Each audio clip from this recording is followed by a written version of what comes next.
Good afternoon, all. Good afternoon. Good afternoon.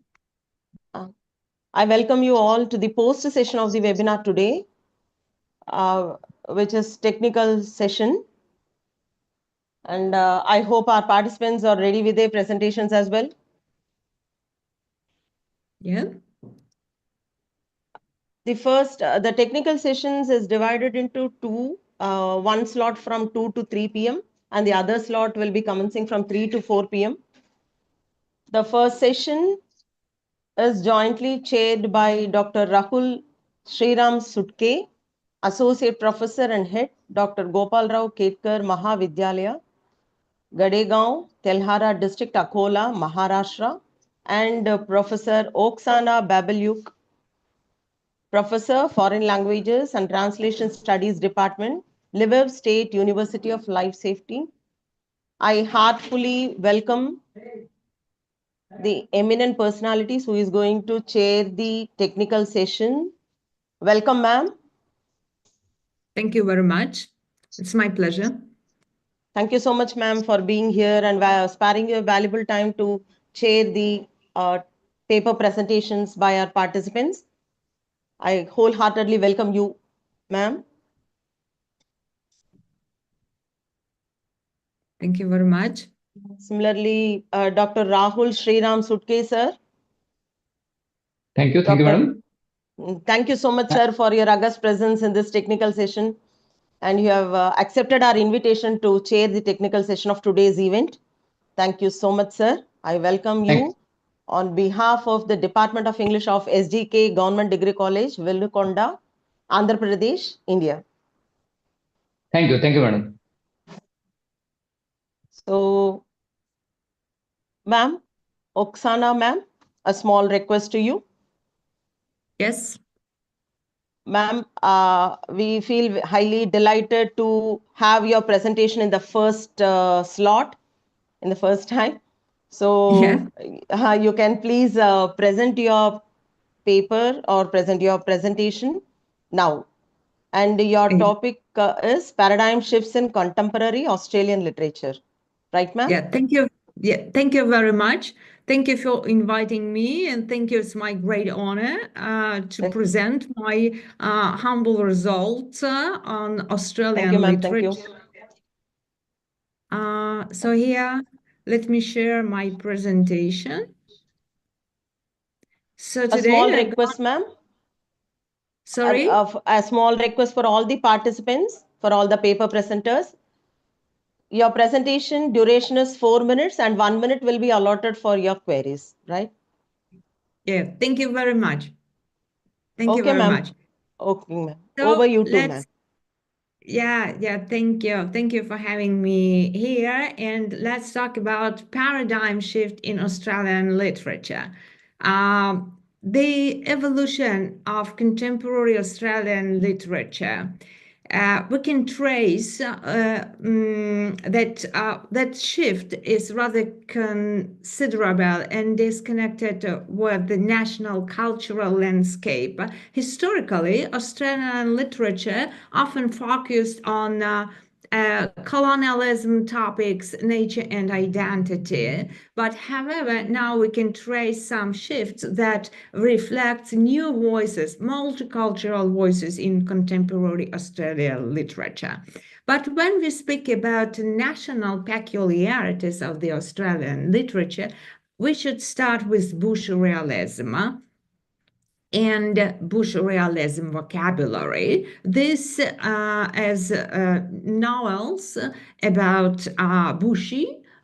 These are traditional elderly explorers and settlers of the outback in Australia. Outback is a desert. They were courageous, brave people, men and women that survive and they struggle against the severe environment.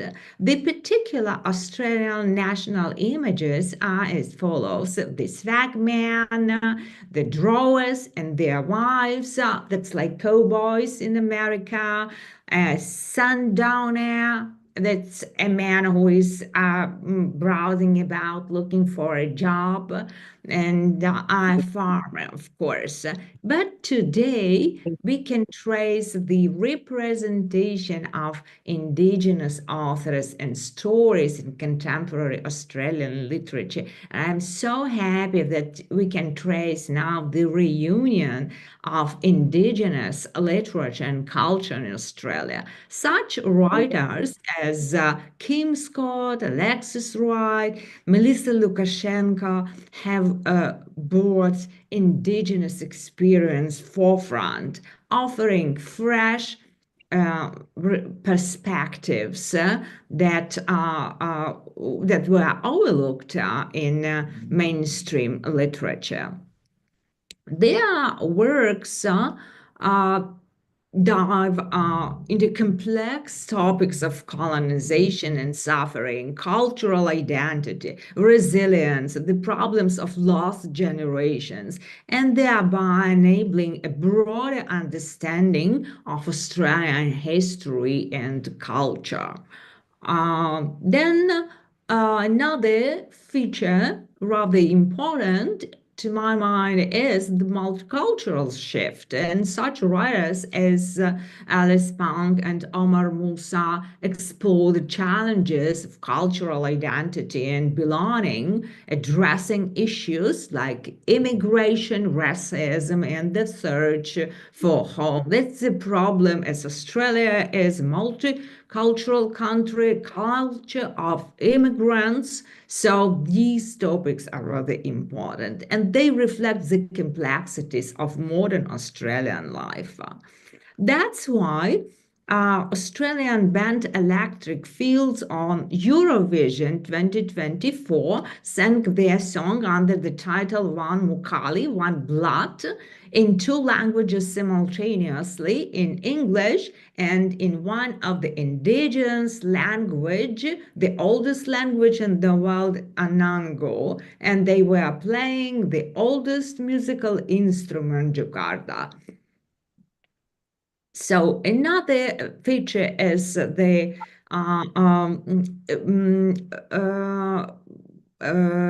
another feature is the blending of different literary genres. So sometimes it's something in between fiction, nonfiction, fiction, memoir, fiction, and poetry. So the authors are experimenting with form and styles.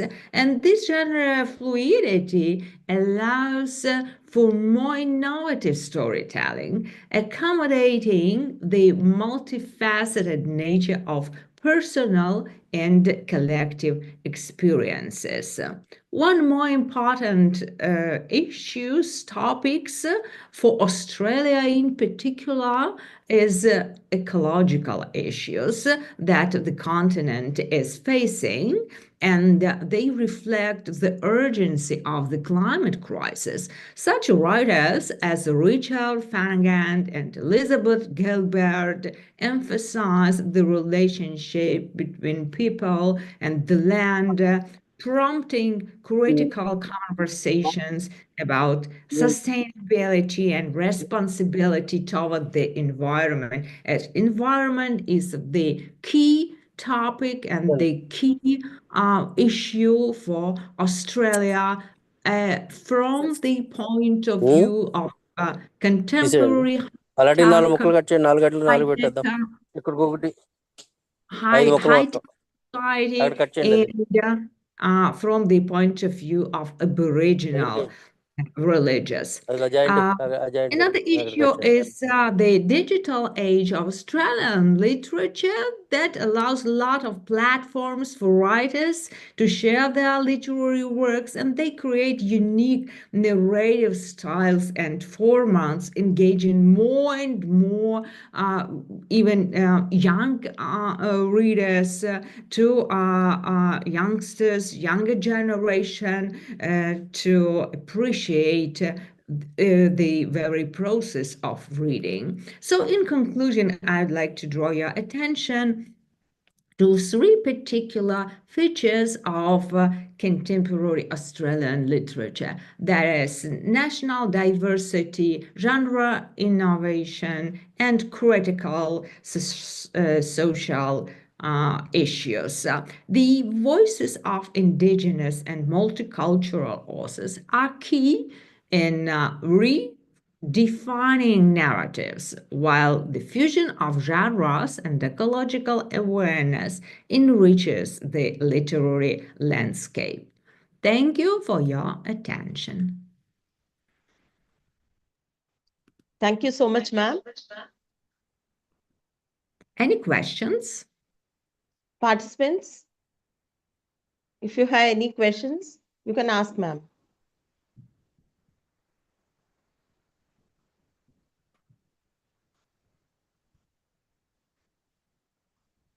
Dear participants, if you are interested to ask any questions, you can ask ma'am.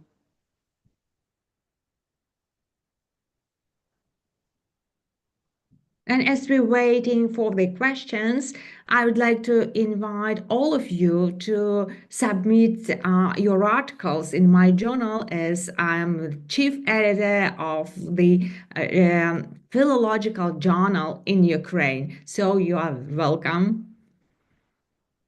Yeah, ma'am. Sure. Thank you very much. I do hope that you enjoy Australia and my presentation and Australian literature. Yes, ma'am. It's our pleasure too. We are able to understand the contemporary literature in Australia. Thank you so much for presenting before our eyes through your wonderful presentation. Thank you very much. And I request you to chair the session, which is going to commence now, along with Sir Rahul Sutke, sir. Yes, yes. It's my pleasure, ma'am. Okay, sir. Let us move on to the next presenter, Professor Gaur Nezreen. Gaur Nezreen. Ma'am. Nazreen, ma'am. Are you ready to present your paper? Yes, I'm ready. Thank you so much, ma'am. Yes, could you hear me? Good You're afternoon. welcome. Good afternoon, ma'am. Good So I'm going to share afternoon. my screen. Are you sharing your screen, ma'am? Yeah, I'm going to share it. But Okay, first ma'am. of all, the previous one should stop her screen. I couldn't. Please wait, ma'am. Please wait.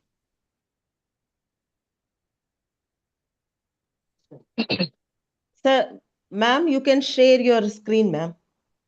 You can share your PPT.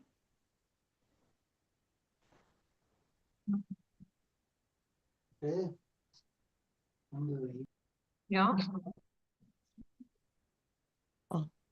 Close it. So I'm going to make it full screen. So if it doesn't work, please just tell me.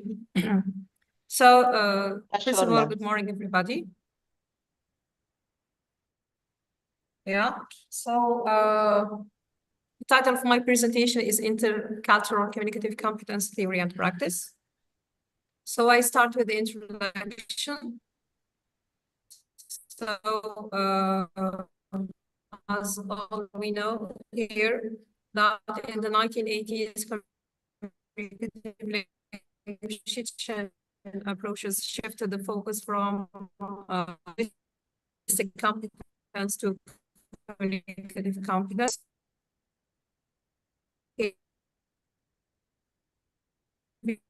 Hello. Ma'am, your voice is breaking.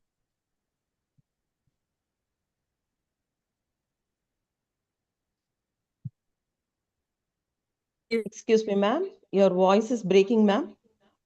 I hope there are certain signal issues.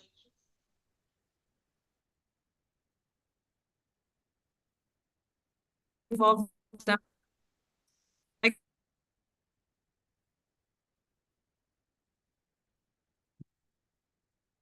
couldn't hear you.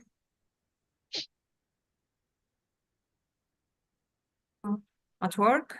So is it clear now? Yes, ma'am. Make it louder. Now, is it clear now? So I start with language and culture. Language is not only a tool for human communication. At the same time, language also has the function of recording culture. So now I start with definition of culture. We have, as branch, we have a big C and little c culture.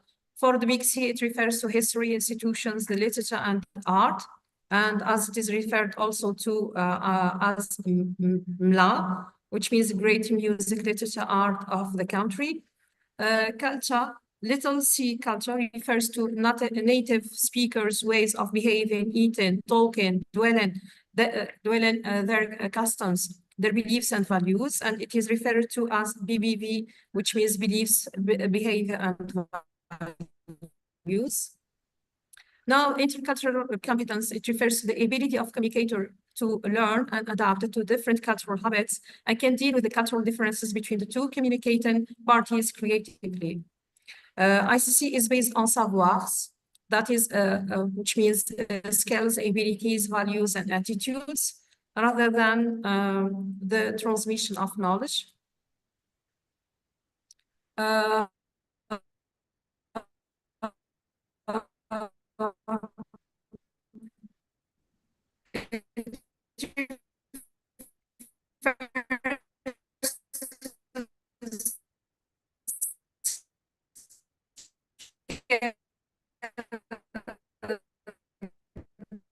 These skills include asking questions, identifying common ground, avoiding prejudice. Communicative speakers, they have certain identities of others, respect of other identity, and empathy. We have also daily communicative awareness and cognitive capacities as knowledge discovery, interpreting, and relating, and critical cultural awareness.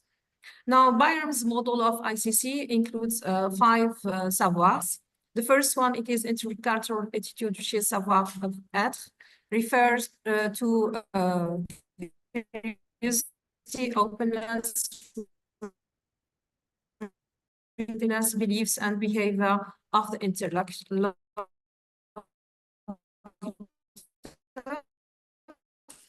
Knowledge, which is savoir, knowledge refers to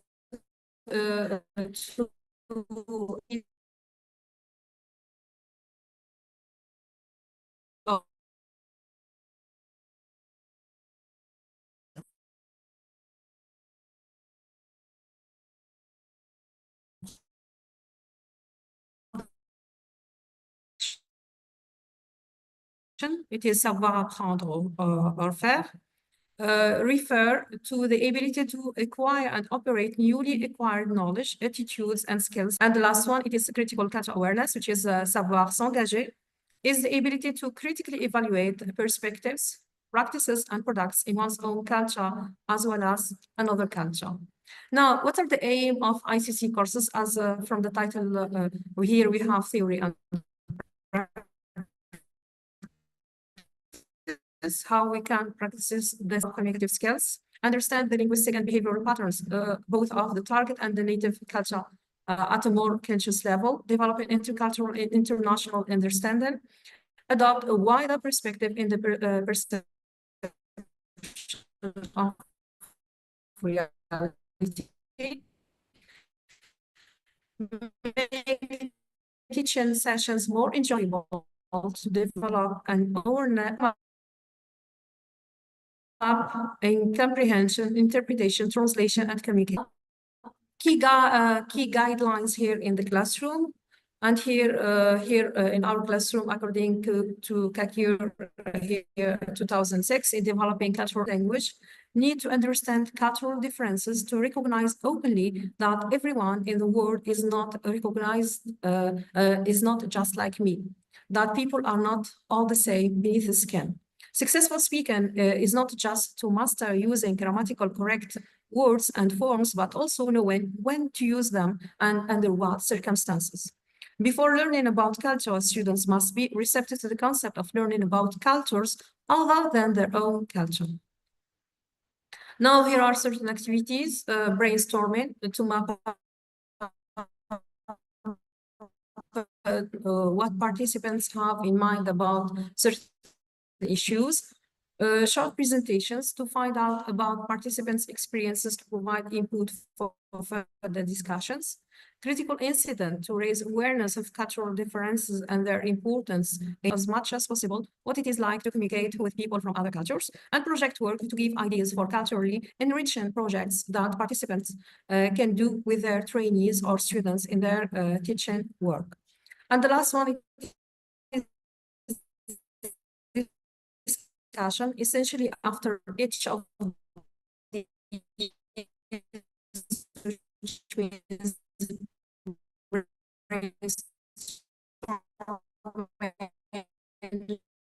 short presentation, critical incident role plays, and so on.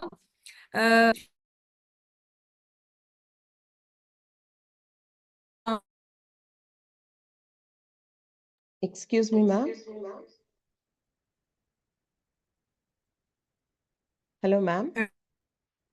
Ma'am, your voice is breaking, ma'am, intermittently. Please take care, ma'am.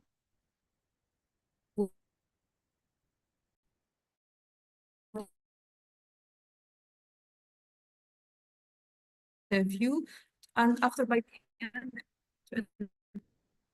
understand what is culture is different than that. Cultural. Sorry, I didn't.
Ma'am, your voice is not audible.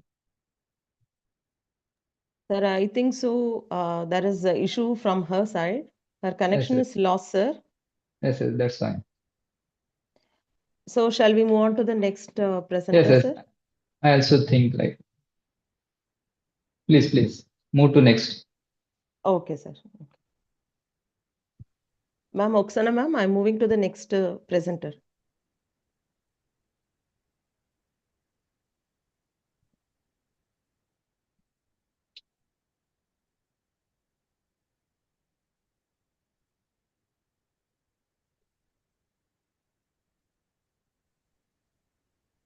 Yeah.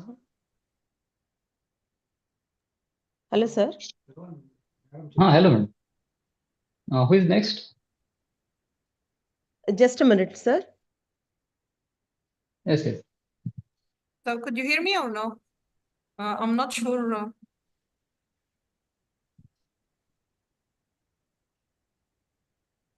Okay. Nazreen, ma'am. Yes, I'm here. Nazreen, ma'am, are you there, ma'am? Yes, I'm here. I had a problem of internet, so I'm Okay. about to conclude now. We are with the conclusion. If Oh, teachers okay, want ma'am. if teachers want to prepare students for success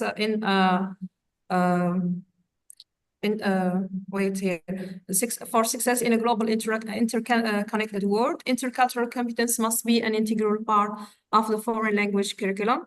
Thus, the language teacher can involve learners in different activities that would raise their awareness of the culture of the target language and also of their own. So I'd like to finish my presentation with this quote from Stephen Covey: "Strength lies in differences, not in similarity."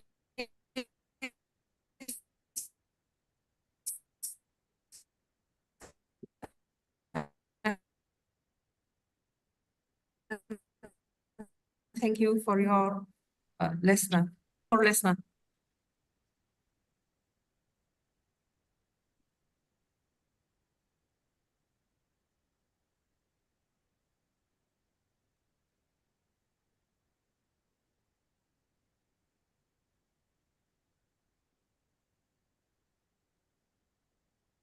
I'm okay. I finished my presentation. Okay, ma'am. Yeah, thank you. Let us request our chairpersons to come up with their questions, please. Sir, ma'am, Yes, ma'am. Yes, ma'am. you may If participants you wanted may to ask ask, questions, sir. ma'am, it is better to participants should ask the questions. It will be better, I think. Participants, if there is any queries, you can ask the presenter.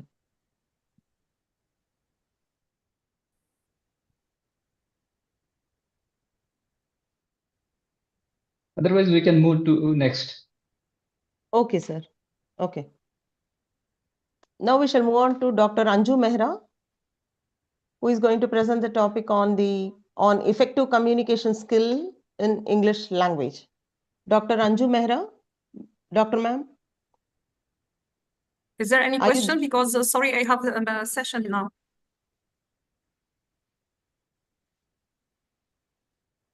Okay. So thank you and have a nice day. Okay, ma'am. Okay, thank you. Dr. Anju Mehra, ma'am. Dr. Anju Mehra, ma'am. Good afternoon, ma'am. Good afternoon, sir. My name is Subhas, and Dr. Anju Mehra, ma'am, is my co-author. Okay. So, on behalf of my co-authors, one more co-author is Dr. Puram Bhai. I'm going to Oh. present. So Same title is there. you are going to present for all the other two, sir? Yeah.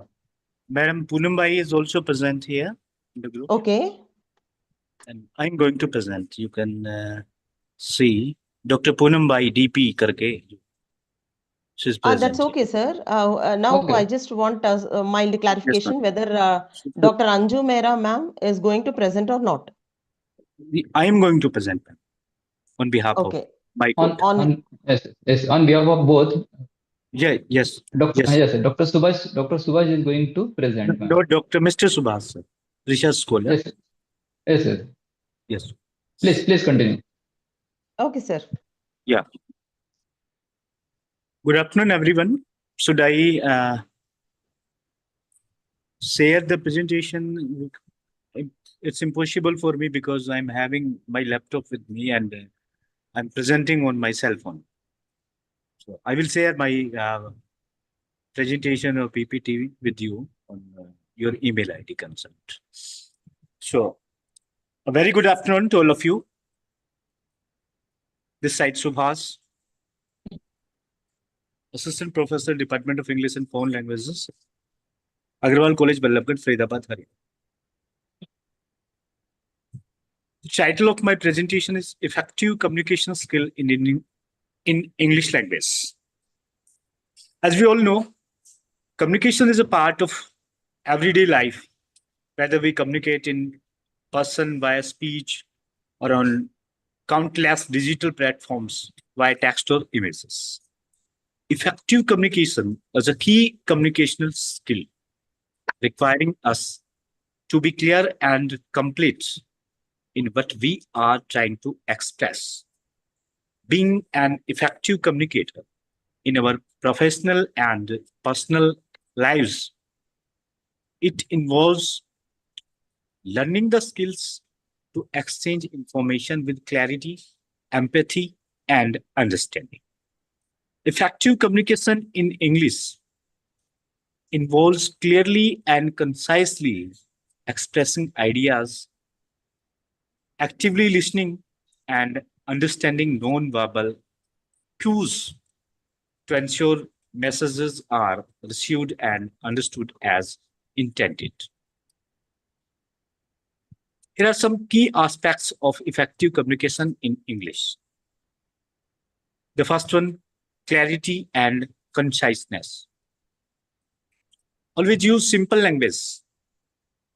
Avoid jargon or overly complex vocabulary unless necessary for the specific context. Be direct. Get straight to the point and avoid unnecessary rambling. Organize thoughts. Structure your messages logically using clear headings and subheadings if needed. Use specifically, use specific language. Avoid vague or ambitious terms and phrases. Next one is, next key aspect of effective communication is active listening. First of all, we have to pay attention. I mean to say, focus on the speaker and avoid interrupting or thinking about your response while they are speaking. Ask clarifying questions. If you don't understand something, don't hesitate to ask for clarification. Summarize and paraphrase. Restate what the speaker has said in your own words to ensure understanding. Show empathy. Acknowledge the speaker's feelings and perspectives. Next one is third key aspect of. Edna, please. Yes, ma'am. Pardon, please. You continue, sir.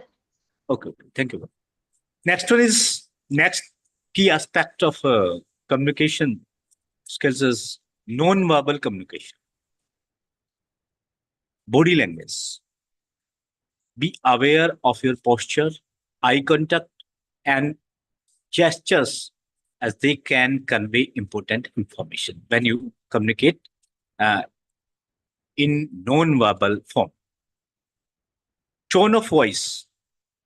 Pay attention to your tone and pace as they can influence how your message is received. Facial expression. Always use your facial expressions to convey emotions and reinforce your message. Next aspect of effective communication is adapting to your audience. Consider audience. Tailor your language and communicate style to the specific audience you are addressing. Be respectful.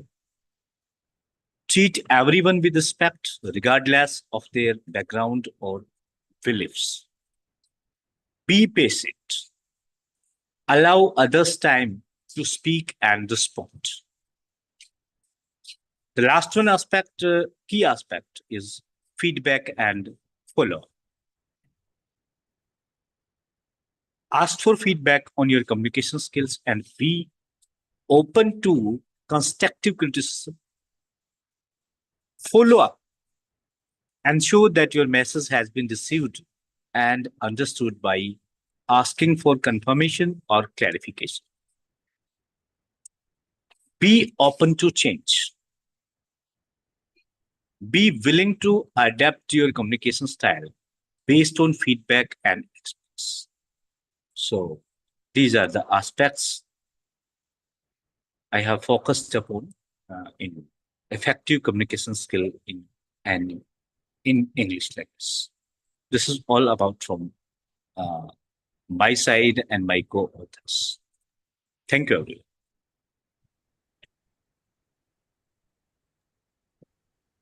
Thank you, sir. I request the chairperson to come up with some questions to the presenter.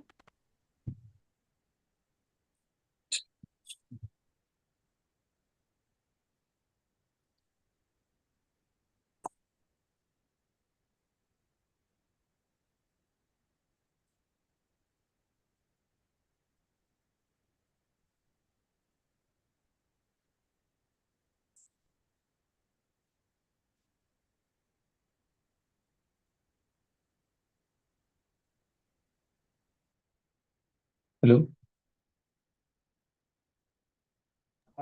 Dr. Rahul, sir? Yes, ma'am.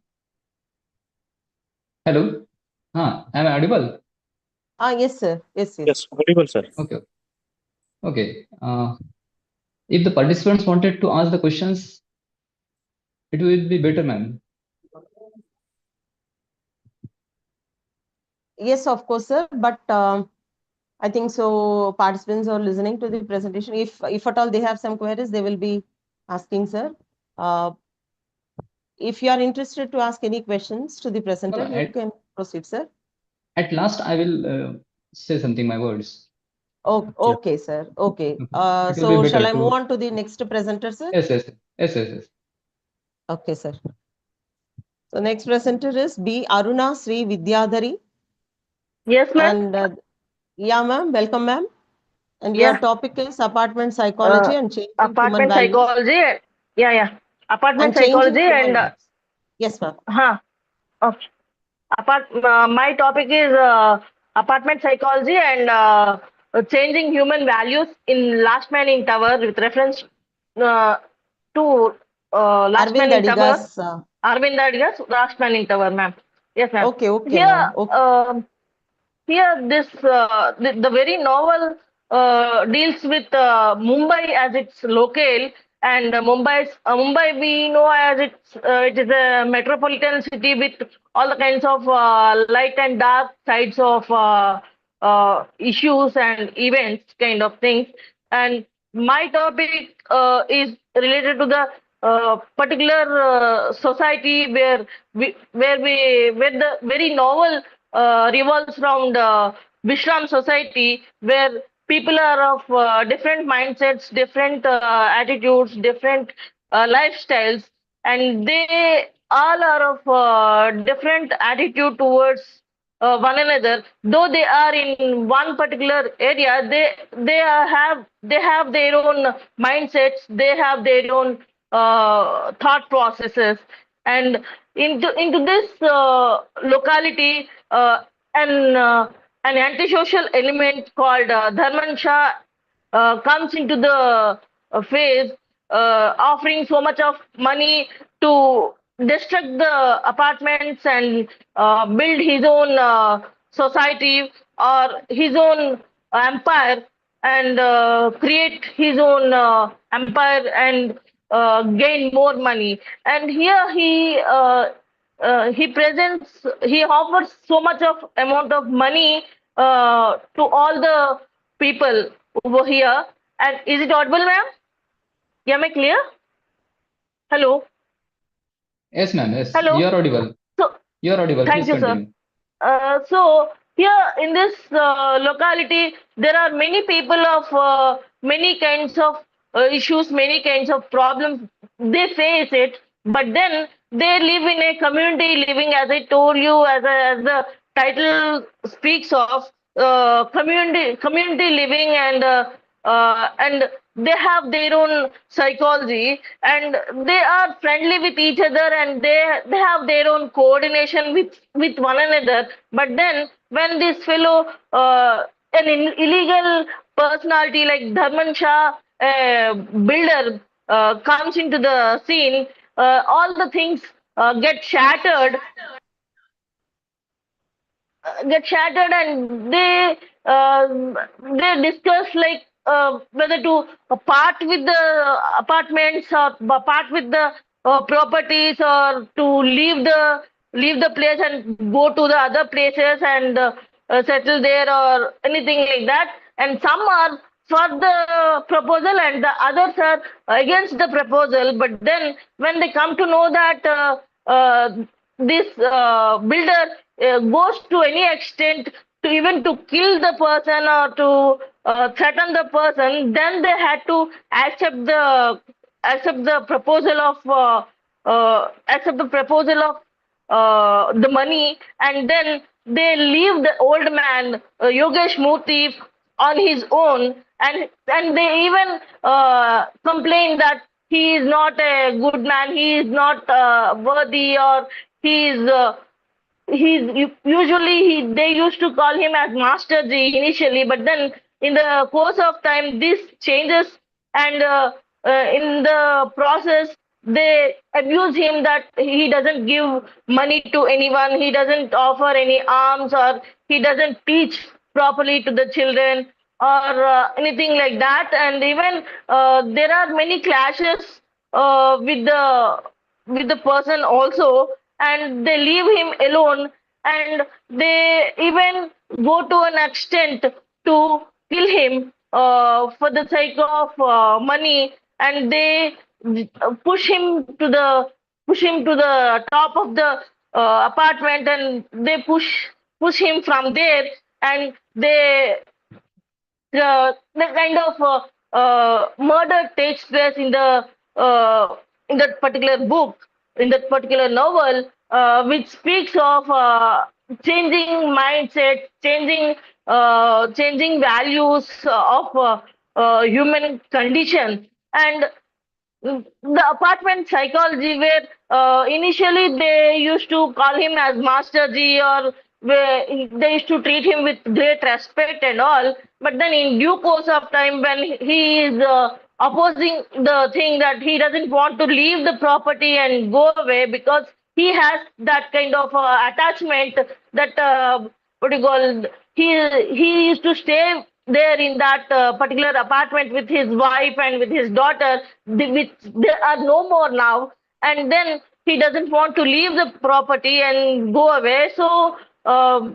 once they think that this man is an obstacle for their needs and necessities, they think that it's better to put him aside, or kill him, rather than leaving the money. This is what they think of as a central point, and they all plan for a particular gruesome act of killing the person, and they finally kill him also. And so this novel speaks of so many issues, like as I told you, apartment psychology, and changing mindsets, money, mafia, and the kind of poverty and illiteracy and illegal kind of earning of money, easy money. And these are the things which I could find out in this novel, which are very much clearly available in the present day society even, and which are clearly showing the gruesome attitude of people, some set of people, not all the people, but some set of people, they get attracted to this kind of easy kind of money, and go to an extent to harass the other people also. This is the conclusion. Thank you, ma'am. Thank you, ma'am. Any queries from the participant side? Any questions from the participant side?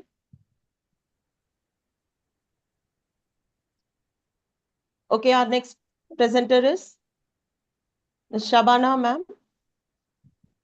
Shabana ma'am. Hello, ma'am. Am I audible, Shabana ma'am? ma'am. Yeah, you're audible, ma'am. Thank you so much for coming. Thank you, ma'am. Thank you. Good You afternoon, can- everyone. Ma'am, may I Good- start my presentation? Yeah, ma'am. Yeah. Yes, ma'am. Thank you. So good afternoon, everyone. It's my pleasure to be a part of this seminar. I'm Shabana, working in Government College, Anantapur. Today, I'm going to deliver a seminar on the topic nostalgia and Can You Hear the Nightbird Call, which is a third novel Excuse written me, by... ma'am. Shabana ma'am. Ma'am. Could you please on your video, ma'am? Yes, ma'am. Sure. Thank you. Yes, ma'am. Thank you. So today I am going to deliver my seminar on the topic, Can You Hear the Nightbird Call? So the element nostalgia, which is the element which is involved in this diasporic novel, which is written by Anita Rao Badami. So here, Anita Rao Badami, she is nothing but a contemporary Indo-Canadian writer who weaves nostalgia into the fabric of diasporic identity. And then, so she writes about the identity, memory, and loss. So in the present novel, there are three protagonists, namely BBG, Leela, and Nimmo, whose lives experiences are linked by the trauma of partition, migration, and communal violence. Through nostalgia, characters they are going to interpret their past and navigate their present. So the memories of India for the immigrants in Canada, they are going to serve as both comfort and burden, anchoring them to a homeland that exists more in memory than in reality.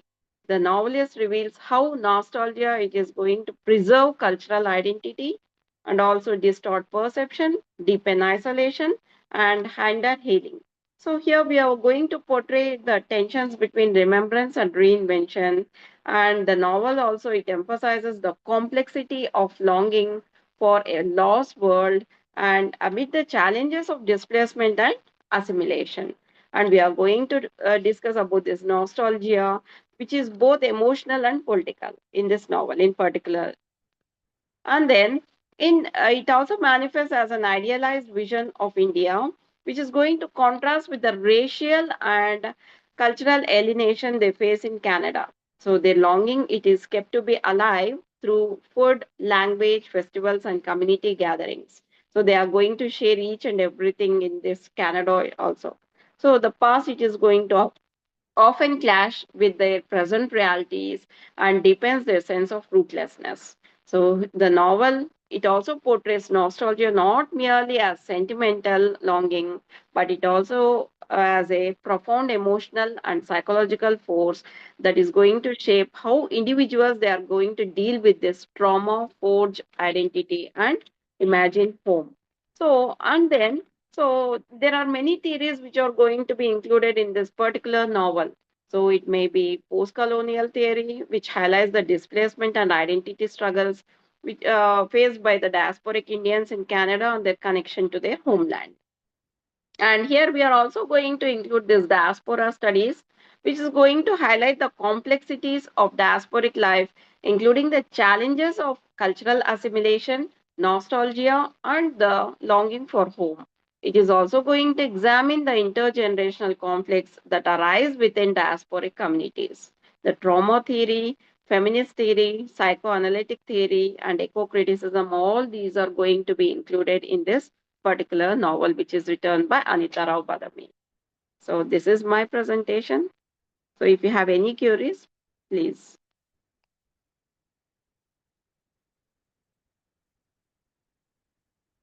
Ma'am? Thank you, ma'am.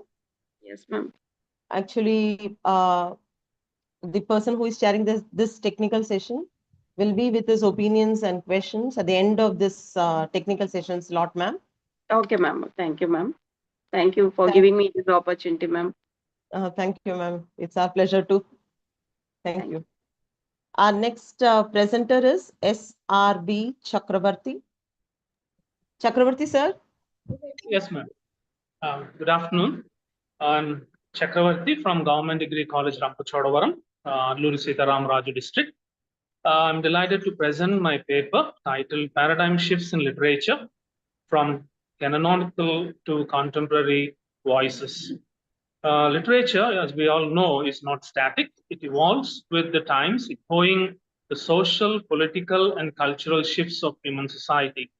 The term paradigm shift, coined by Thomas Kuhn in the realm of science, is equally relevant to literary studies. These shifts signify transformative changes in literary themes, forms, audiences, and ideologies. From ancient epics to digital storytelling, literature has journeyed through many phases. And in this presentation, I'm going to explore the key moments of transformation, that is, from classical to modernist writing, post-colonial and feminist interventions, the rise of the marginal voices, and finally, the impact of digital media. Well, the paradigm shift in literature reflects a fundamental change in how literature is written, read, and interpreted. These shifts are often triggered by historical events, new philosophies, or technological developments. For example, the transition from oral storytelling to print revolutionized access to literature and reshaped authorship. And movements like Enlightenment and Romanticism redefined human expression preparing the ground for more radical literary revolutions to follow. The classical literature emphasized harmony and order. Later, Enlightenment thinkers promoted reason, while Romanticism championed emotion and individuality. But the trauma of world wars and industrialization gave birth to modernism, a sharp break from the past. Writers like Eliot, Virginia Woolf, James Joyce employed fragmentation and stream of consciousness to depict disillusionment and inner turmoil. Literature now focused on subjective realities rather than universal ideals. And after the World War, the Second World War mostly, post-colonial and feminist writers challenged the dominant narratives. Authors like Chinua Achebe and Salman Rushdie questioned colonial ideologies, reclaiming native histories and identities. Feminist writers like Toni Morrison and Pamela Das spotlighted women's lived experiences and dismantled patriarchal perspectives. Simultaneously, marginalized voices like Dalit, indigenous, LGBTQ+, and regional things began to shape the literary landscape. Writers like Bama and Mahashweta Devi used literature as resistance, reflecting harsh realities often ignored in the mainstream discourse. And finally, the most recent shift is digital. Blogs, ebooks, hypertext, and AI-generated literature have transformed both writing and reading. Literature today is democratized and global. Readers engage interactively, and traditional publishing is no longer the sole gatekeeper. And finally, in conclusion, paradigm shifts in literature are mirrors of societal transformation. From canonical texts to contemporary digital voices, literature remains a powerful tool for expression, critique, and imagination. Recognizing these shifts help us appreciate literature not just as art, but as an evolving record of human experience. Thank you so much for your time. Thank you, sir.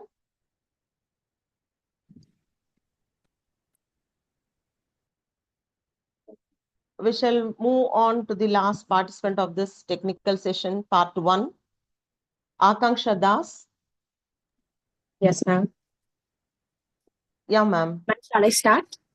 Yeah, ma'am. Yeah. You may Good go afternoon, ahead. everyone.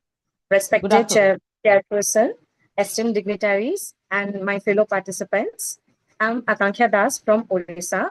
It's my pleasure to present my paper titled From Shakespeare to Social Media, Tracing the Evolution of English through Literature and Linguistic Shifts. But before presenting my paper, I'd like to say that it's raining heavily. If I'm not audible somewhere, then please let me know. To begin with, the English language is constantly evolving, with linguistics studying its structural shifts and literature reflecting these changes.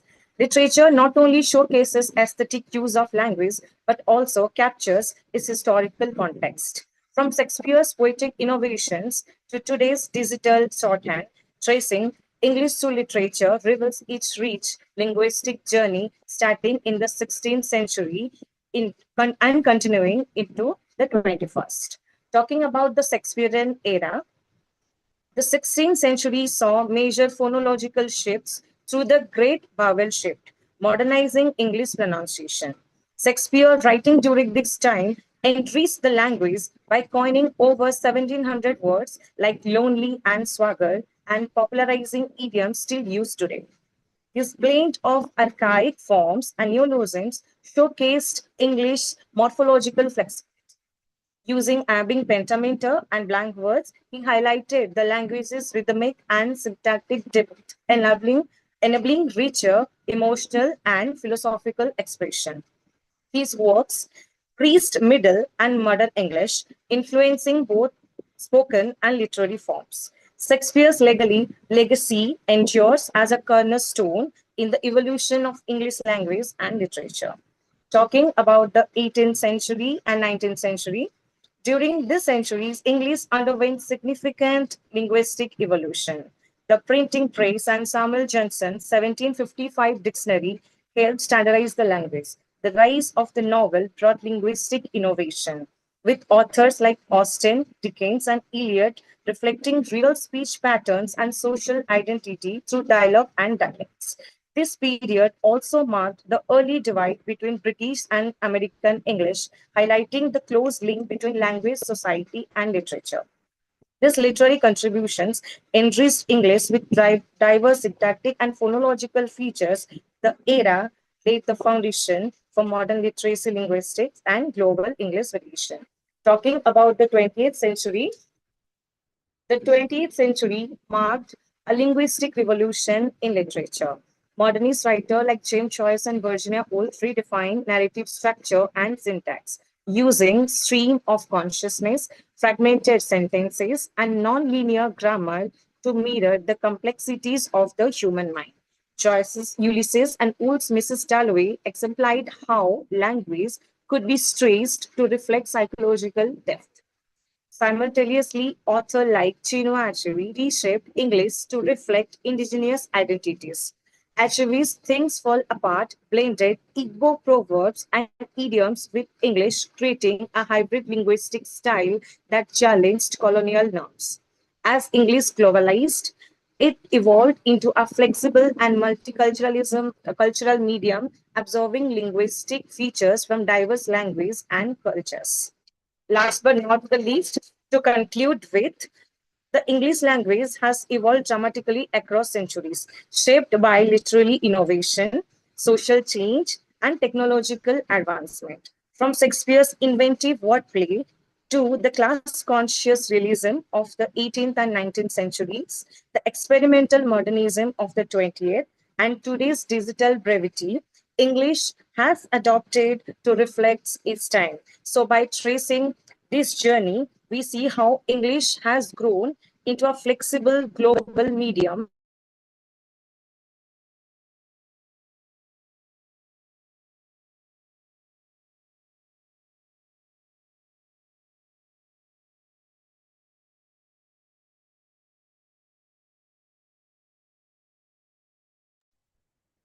Akanksha ma'am? One first time.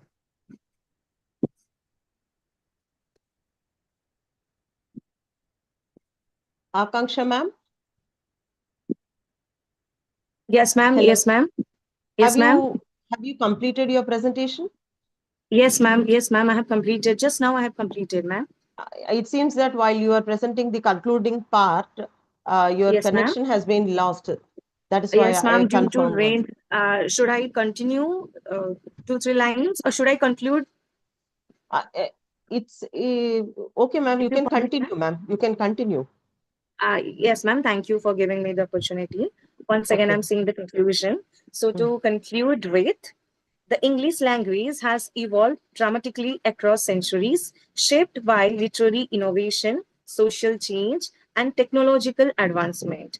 From Shakespeare's inventive wordplay to the class-conscious realism of the 18th and 19th centuries, the experimental modernism of the 20th, and today's digital brevity, English has adopted to reflect its time. So by tracing this journey, we see how English has grown into a flexible global medium, and the future of English will likely be see further linguistic creativity, cultural exchange, and innovative expressions that challenge traditional norms and reflect the diverse voices of the global community.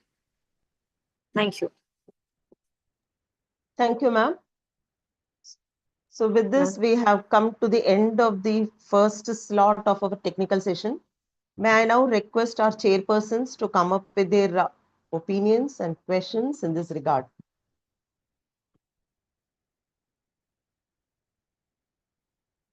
Rahul sir.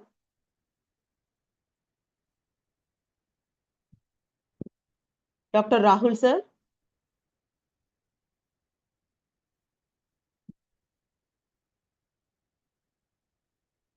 Oksana ma'am. Yes, I'm here. Ma'am, after witnessing all these presentations, we need your opinions and questions in this regard, ma'am. Yeah, I have already presented. My name is Oksana Babiluk, and I have been mentioned a couple of times. Okay, ma'am. Yeah, that's fine.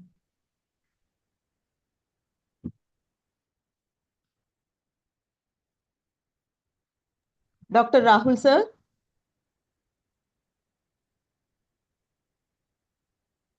Rahul, sir, am I audible? Am I audible, ma'am? Sir, we Am I have. audible? Yes, sir, you are audible.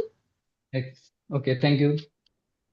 First of all, I would like to thanks to the organizer that they have given me this opportunity to chair this session. Dr. Vasanti ma'am and all the organizers. I'm very thankful for this session. Friends, this session provides us with a platform to explore these shifts in depth. I'm very pleased to listen all the presentations over here, and I am delighted that the presentations were very nice and very innovative.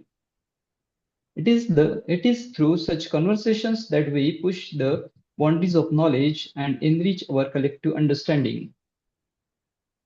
This session provides us with a platform to explore this shift of depth. Whether it is the emergence of digital humanities. Am I audible, ma'am? Yes, sir. Yes, sir. Okay. Whether it is the emergence of digital humanities, the reimagining of colonial text through post-colonial, feminist, or eco-critical lenses, or the growing importance of discourse, language teaching methods, and multilingualism. Each paper presented today reflects the dynamic and evolving nature of our disciplines. During these sessions, we have witnessed a diverse range of presentations that reflect the evolving paradigms in English literature and linguistics. From exploration of post-colonial identities, digital narratives, and eco-criticism to critical insights into psycholinguistic patterns, discourse analysis, and applied linguistics. Each paper has contributed valuable perspectives to our collective understanding, of the discipline. What stood out prominently was the interdisciplinary approach of many researchers adopted, bridging traditional literary theories with contemporary concerns and intergrafting linguistic frameworks with the real-world applications. This reflects not only the dynamic nature of our fields, but also the need to adapt and innovate in response to cultural, technological, and pedagogical transformations. I would like to appreciate all the presenters who presented their presentations over here for their well-researched work, clarity of thought, and engaging delivery. Each presentation further enriched the session, and I thank the audience for their active participation. As we move forward, let us carry with us the insights shared today and continue to questions, explore, contribute meaningfully to the changing landscapes of each studies. I'm very thankful to the organizers, and I wish the conference continued to success in the sessions ahead. Thank you very much. Thank you, sir. Thank you for being here to chair our technical session, sir.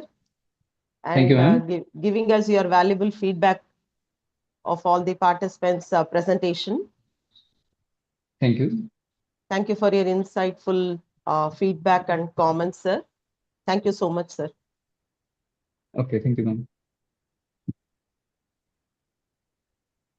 Should I leave, ma'am? Yes, sir. Thank you. Okay. Thank you, ma'am. Thank you. Professor Oksana Babalyuk, ma'am. Yes, I'm here. Ma'am, Hi, is yeah. there, we enthusiastically expect your feedback in this technical session, sir. Sessions, ma'am. Yeah, thank you very much. But I have already presented my presentation. Yes, of And course, ma'am. We are just requesting you to come up with your feedback of the remaining presenters, ma'am. Okay, I would like to say that that was my great pleasure and honor to present my humble results on Australian literature, particularly on paradigm shifts in contemporary Australian literature, which is connected with the rich Australian culture and history. And Australia now is changing in the sense that particular attention is paid to indigenous culture. And that was my pleasure to explore deeply into the peculiarities of this contemporary multicultural society.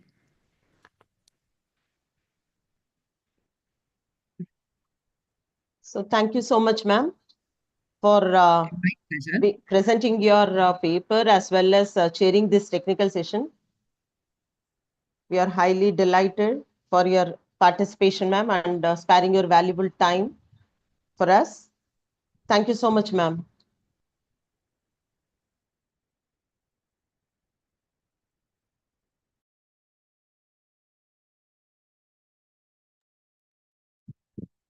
Now our technical session, part 2, will commence. In this session, I cordially invite Dr. Gurupreet Kaur ma'am to chair this technical session.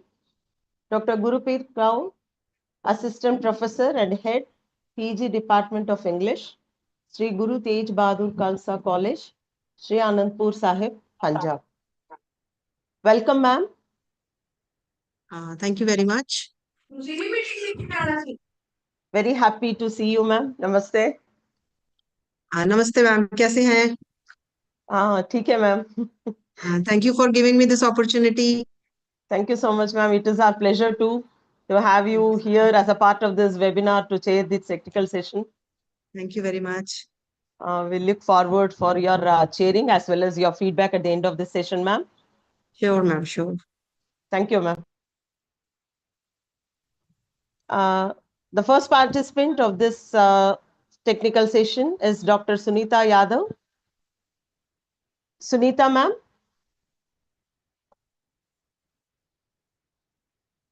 Sunita, ma'am.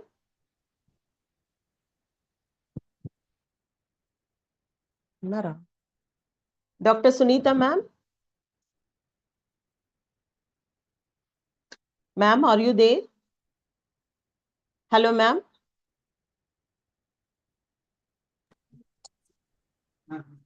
Hello, good afternoon to all. I'm Good Dr. afternoon. Sumita Yadav. Should I start my presentation, ma'am? Yeah, ma'am. Yeah, ma'am. Please. Yes, respected chairperson, ma'am, and all the organizers and dear participants. I'm Dr. Sumita Yadav, Associate Professor in Department of English, RDS Public Girls College, Rewari. Today, I'll be presenting a summary of my research titled The Role of Social Media in Shaping Contemporary Literary Movements. In the past, literary movements were typically shaped by political, cultural, or philosophical shifts, and access to publishing was limited to a select few. However, with the rise of social media, we are now witnessing a major transformation in how literature is written, shared, and experienced. Social media platforms like Instagram, Twitter, TikTok, and Wattpad have redefined the literary landscape. These digital spaces have not only made it easier for writers to publish without going through traditional gatekeepers, but they have also enabled a more diverse range of voices to be heard, especially those from marginalized communities. Let me walk you through a few key platforms. Instagram has given birth to what we call Insta poetry, short, visually engaging poems that resonate deeply with young audiences. Writers like Rupi Kaur have brought poetry into the mainstream by using Instagram as their primary platform. Next, Twitter, with its character limit, has encouraged the rise of microfiction and experimental storytelling. Authors like Teju Cole have used Twitter threads to craft unique narrative forms. Then Wattpad supports serialized storytelling, where authors post their work chapter by chapter and interact with readers directly. Some Wattpad authors have even secured book deals or had their stories adapted for film. Then comes TikTok through the Book Talk community has become a powerful influence on publishing trends. Young readers use it to share reviews and recommendations, often turning older or lesser known books into overnight bestsellers. Social media has also transformed the relationship between authors and readers. Literature today is more interactive. Readers can respond instantly, offer feedback, and even shape the direction of a story.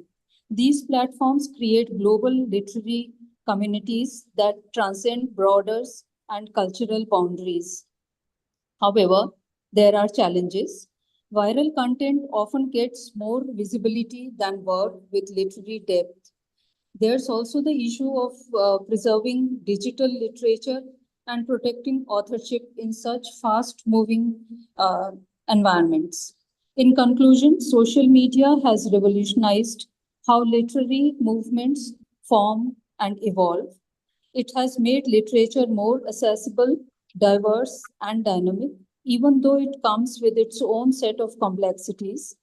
As we look ahead, the fusion of literature and digital media will likely deepen, leading to even more innovative forms of storytelling. Thank you. Thank you, ma'am. My presentation is over.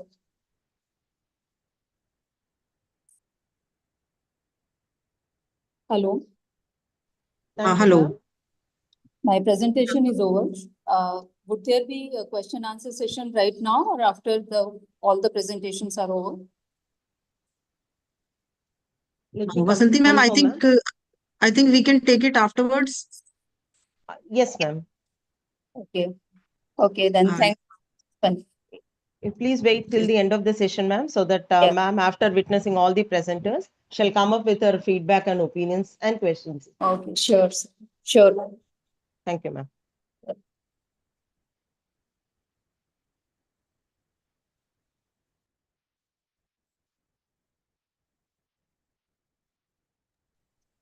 We Govinda have Sahu, our... sir. Yes, ma'am. Please continue. Our next presenter is Dr. Govinda Sahu. Sahu, sir. Yes. Thank you, ma'am. Good Thank you, afternoon. sir. Am I audible, ma'am? Yes, sir. Yes, sir. Please proceed, Okay. sir. Revered chair of the session,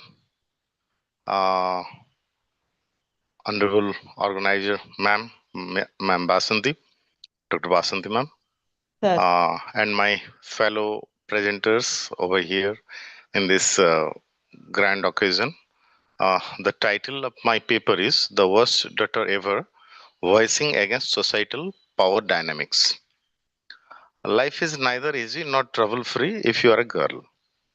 The Worst Daughter Ever by Aarti V. Raman, published in 2019, a significant contribution to the genre of chick lit in Indian literature, delineates her resistance to what she sees and feels around her. It is a humorous and engaging account of the protagonist's journey towards self-discovery, as well as a powerful exploration of the themes of societal expectations, resistance, and empowerment. Resistance starts with the dislike or refuse to using force to oppose as a struggle for survival.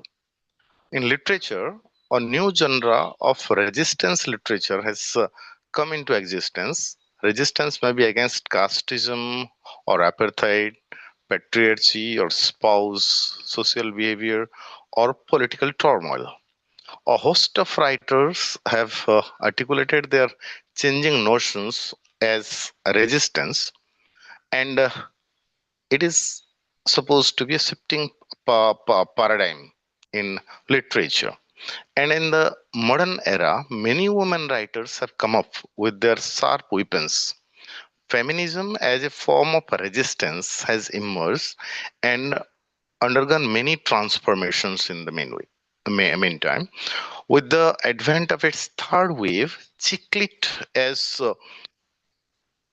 one latest approach to resistance has come out, and my paper now deals with the journey of self-discovery through resistance of Lasya L.J. Raghavan, a sharp, self-deprecating and emotionally wounded woman, the protagonist of the novel.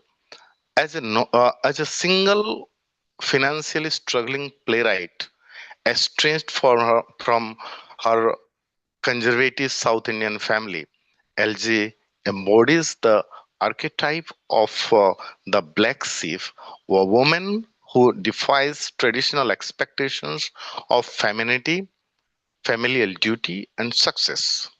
The novel unfolds against the backdrop of her grandmother's funeral, compelling her to confront familial tensions, unresolved conflicts, and her uh, own sense of identity.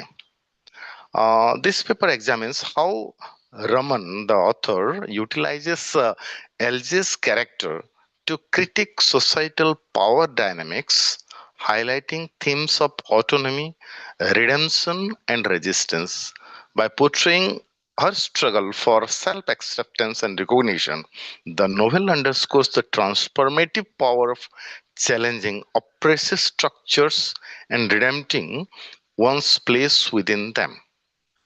Ultimately, the worst driver serves as a poignant exploration of individual agency amidst the complexity of culture and familial obligation.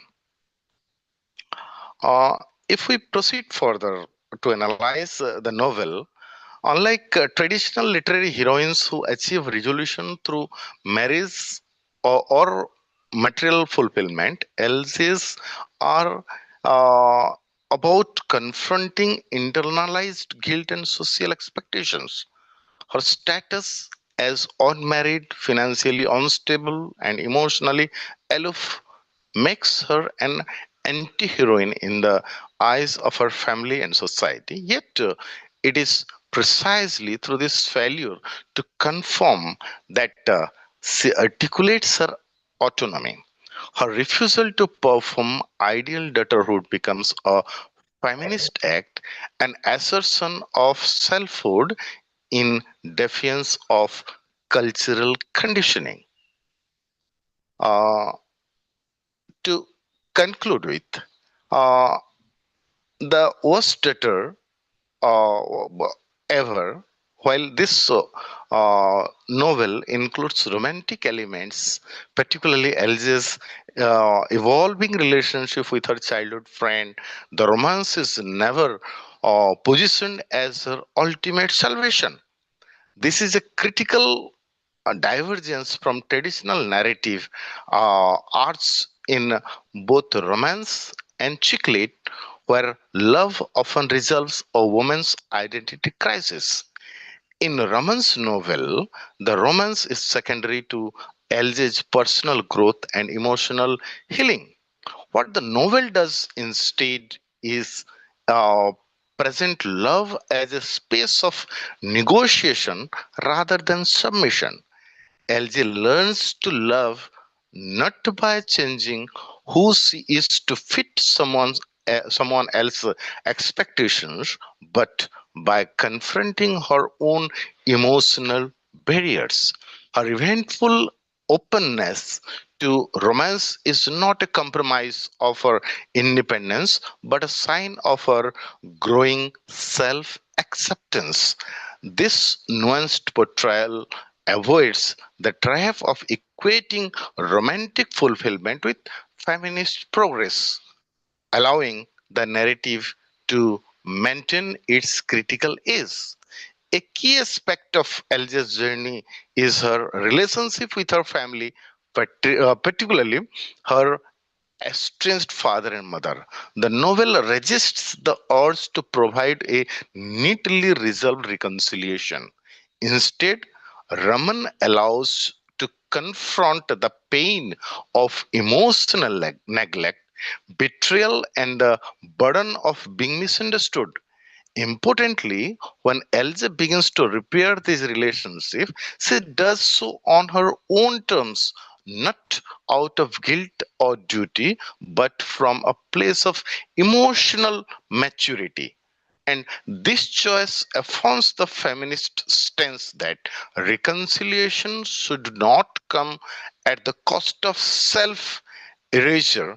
LG doesn't suddenly become the good daughter to regain familial approval. Rather, she redefines what it means to belong and to be loved. Her journey reflects a shift from needing validation to cultivating self worth, an empowering message for readers navigating similar cultural tensions.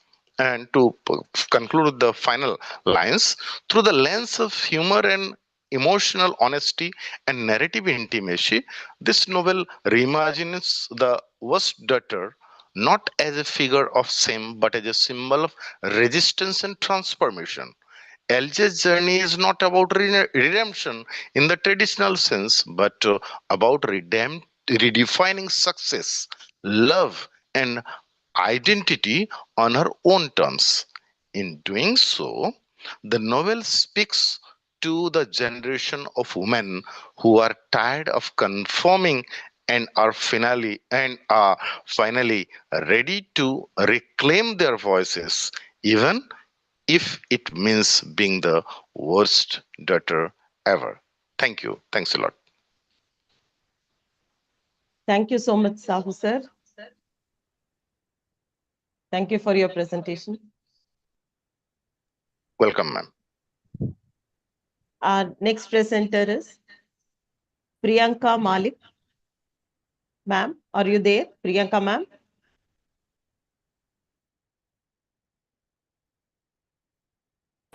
Yes, ma'am. I'm here. Okay, thank you, ma'am. Please proceed on with your presentation on the topic, the impact of digital media on narrative structures in 21st century literature. Right, ma'am?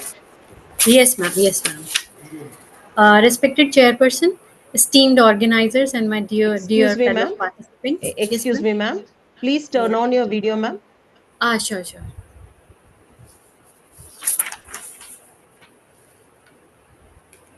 Thank you, Yes, ma'am. ma'am. Today, the topic of my presentation is the impact of digital media on narrative structures in 21st century literature. The 21st century has witnessed a dramatic transformation in how literature is both produced and consumed, owing largely to the rise of digital media. As digital technologies have permeated everyday life, they have not only altered the formats in which stories are shared, but also reshaped the very nature of storytelling. Authors are no longer confined to the linear, print based narratives of traditional literature.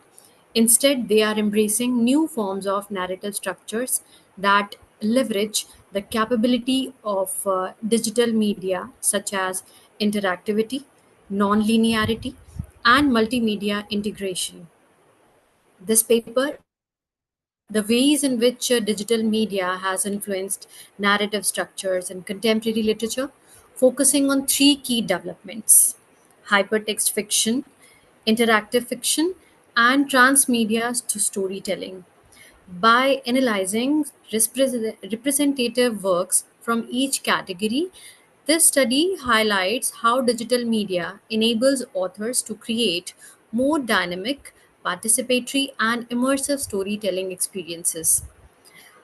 In the hypertext and non-linear narratives, This actually hypertext fiction is one of the earliest manifestations of digital literature, characterized by its non-linear structure and use of hyperlinks that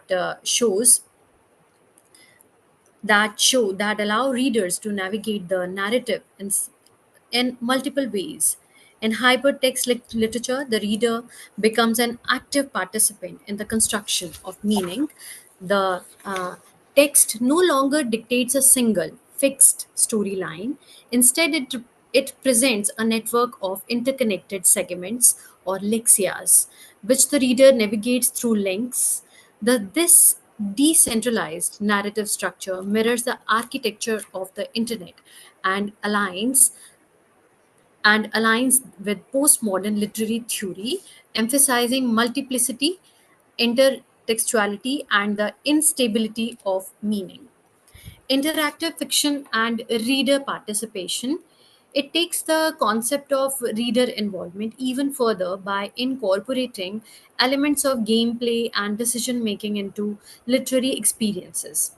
The narrative structures in it are inherently dynamic, with multiple potential storylines embedded within a single work.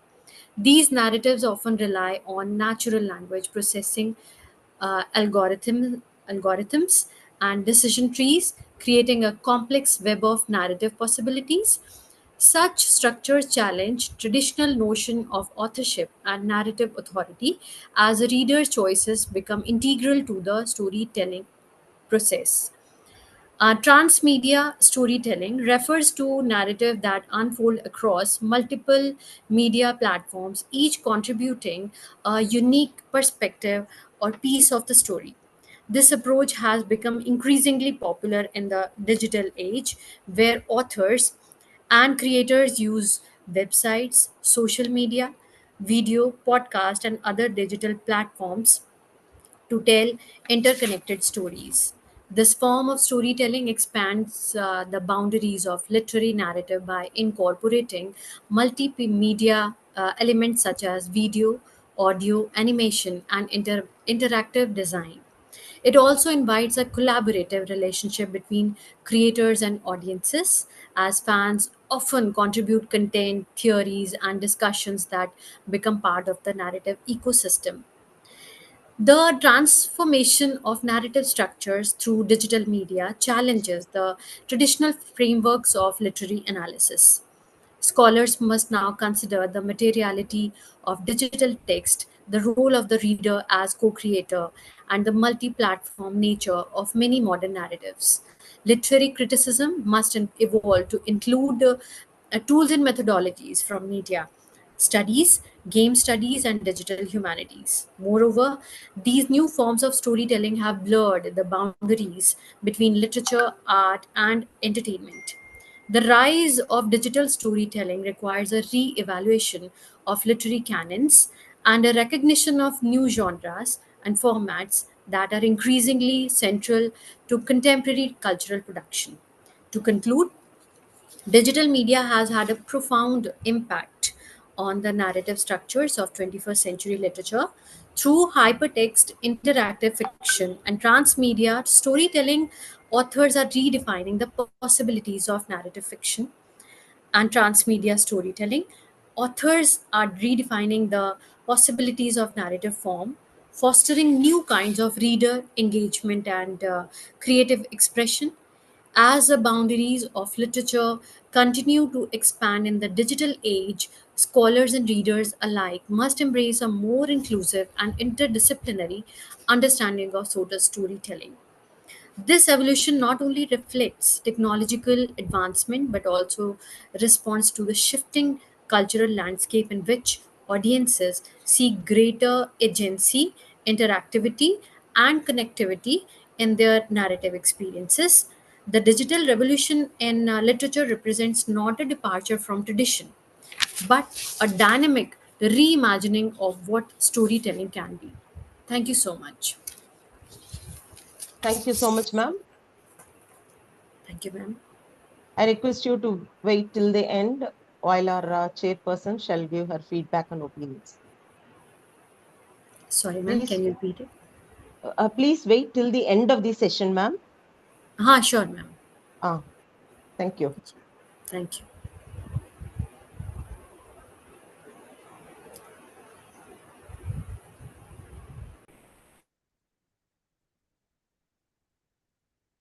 Our next participant is Ashutosh Malik, sir. Sir, Ashutosh Malik, sir.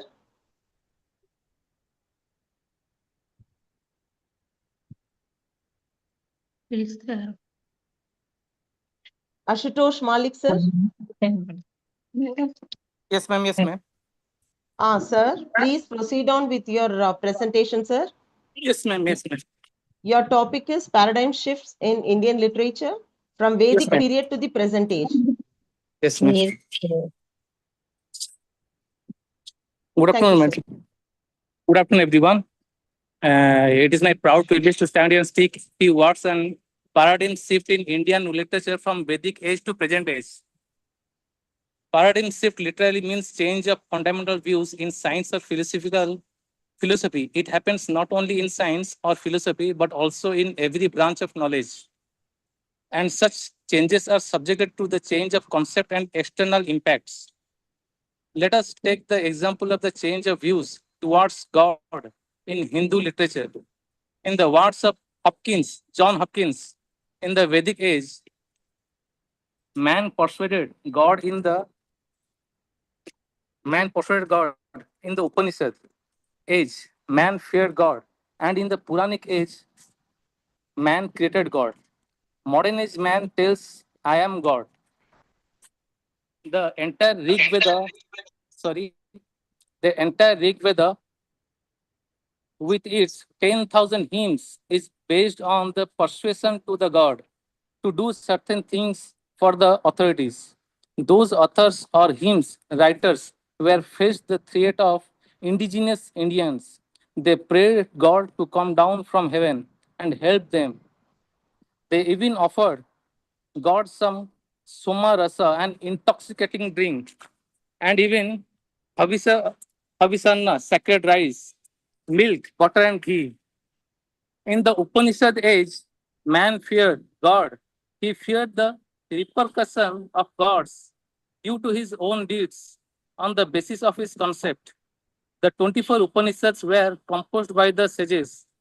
Every moment there was fear of punishment or wrong deeds. In the Puranic age, man created God. There comes the divine origin, theory of kings and rulers. In this period, Lord Rama and Lord Krishna were regarded as gods in the human form. They were in human form. The 33 gods and goddesses mentioned in Rig Veda became 33 crores. In the modern age, man tells he is God. He manifests his dignity through different gurus and spiritual guides. So they are self-proclaimed God. This is a systematic shift, basic paradigm. The concept of worshipping God remains same, but the approach is different. This is the systematic shift of basic paradigm of divinity, changing centered around God and cosmology, and try under this process the religious literature of Hinduism were written such as the Rig Veda was composed concerning 33 deities. Upanishad was composed taking all these 33 deities with some more. The Puranas like Ramayana, Mahabharata, and 18 Puranas were composed basing on the creation of 33 crore gods and goddess. And in the modern age, literature created basing on the sermons, pravachan, biographies, and autobiographies of the self-proclaimed god and goddess. In the modern age, when in the ancient age, people were made out of image of God. But in 1857, after Darwin's theory, Charles Darwin theory, the mind of the people became different when they came to know that man was not made by the image of God. It was from scientific evolution, biological theater, man was made. This is all about. Thank you. Thank you, sir. Welcome, now madam.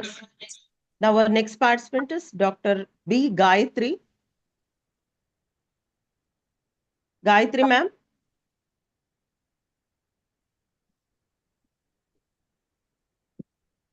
Gayatri ma'am.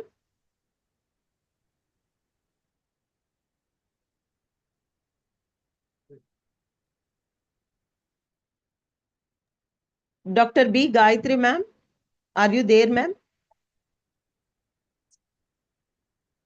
Hello.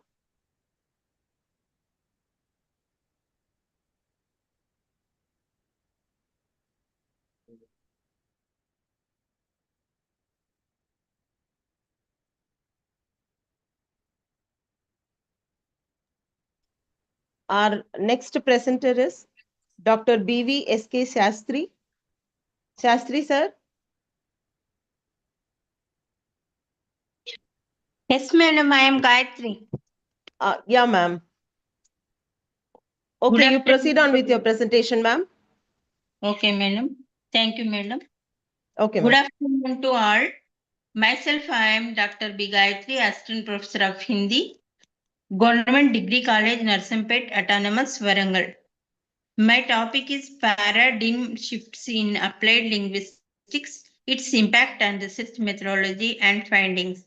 Applied linguistics has experienced substantial transformation with paradigm shifts refining theoretical orientations, research methodologies, and interpretations of data. This paper examines key paradigm shifts from structuralism to generative, functionalist to socio-cultural and postmodern frameworks and explore their influence on the field's methodological landscape and empirical findings. The analysis concludes with a discussion of emerging directions, emphasizing the significance of these shifts of interdisciplinary collaborations, language policy, pedagogy, and technological integrations. The evolution of applied linguistics over the past century reflects a broader intellectual movement from rigid scientific models to increasingly fluid social situated paradigm. Originally grounded in structuralist linguistics and behaviorist psychology, the field has progressively embraced perspectives that prioritize meaning making, contextual factors, learning agency, and social justice. The term paradigm shift has conceptualized by Thomas Kuhn refers to fundamental changes in the underlying perceptions of scientific disciplines. In applied linguistics, these shifts have influenced not only the objects of study but also the methods of inquiry and the interpretation of findings. Sexualization and behaviorism, the initial paradigm, the generative paradigm, Chomsky influences, functionalism and rise of communicative approaches, social structural theory and constructive paradigm, critical applied linguistic language and power, postmodern and transdisciplinary perspectives, implications of research methodology, from positive to interpretivism, mixed methods and methodological pluralism, technological innovations, impact of research findings, expanded notions of competence, emphasis of context and identity, cultural dimensions, influences and language assessment, emerging trends and future directions, multilingualism and translanguaging, artificial intelligence and language learning, decolonial southern epistemologies, environmental linguistics and language sustainability. Conclusion: paradigm shifts in applied linguistics have proudly transformed the field theoretical foundations, methodological tools, and empirical insights. From structuralism to postmodern perspectives, each paradigm has refined what it means to study language in context. These shifts underscore the need of reflectivity, adaptability, and ethical engagement in research. Methodologically, the move towards pluralism allows for more holistic and inclusive studies. Substantially, the field has expanded to address identity, ideology, technology, and ecology, referencing the complex relatives of language in the 21st century. As applied linguistics moves forwarded, it must continue to balance rigor with relevance, embracing diversity in both theoretical and practice. The future of applied linguistics lies in its capacity to respond to emerging challenges with the critical insight, methodological innovations, and social responsibility by remaining open to new paradigm to compete the equitable knowledge production. The field can make meaningful contribution to global education, communication, and cultural understanding. Thank you. Thank you, ma'am. Thank you. Our next paper presenter is Dr. B.V. S.K. Shastri. Shastri, sir.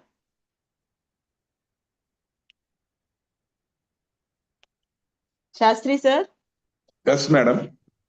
Sir, please go ahead with your presentation on the topic English language teaching in a globalized world, challenges, opportunities, and future directions. Okay, ma'am. Thank you, ma'am. This is Dr. Kameswar Shastri, lecturer in English. Excuse me, sir. Please turn on your video, sir.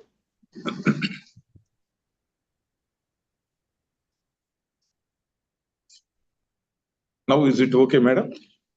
You are not visible, sir. 1 second.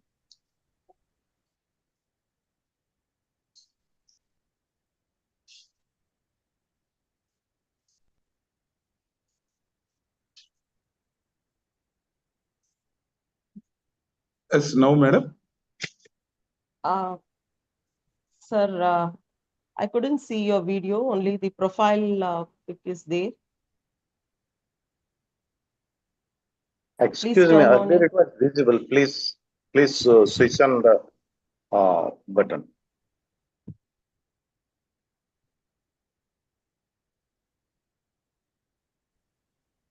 Yes, sir. Now you're audible. Visible, right? Okay, Sorry. madam. Please go ahead, sir. This is Dr. Kameswar Shastri, lecturer in English, SS&N College, Narsaraopet. The title of my today's paper is English Language Teaching in a Globalized World, Challenges, Opportunities, and Future Direction. Now, I would like to introduce my paper. The globalization of English has transformed the way English is taught and learned around the world. English has become the language of international communication, business, science, technology, and entertainment. As a result, the demand for English language instruction has increased exponentially,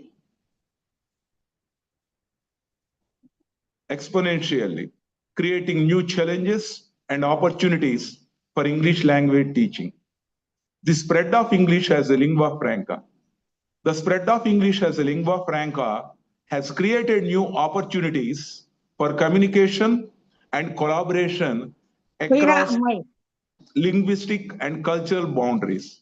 However, it has also raised concerns about the dominance of English and the potential marginalization of other languages and cultures.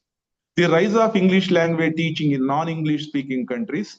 The rise of English language teaching in non-English speaking countries has created new challenges and opportunities for ELT teachers in these countries must navigate the complexities of teaching English in a non-English speaking context, while also addressing the needs and concerns of local students and communities. Cultural components in English language teaching.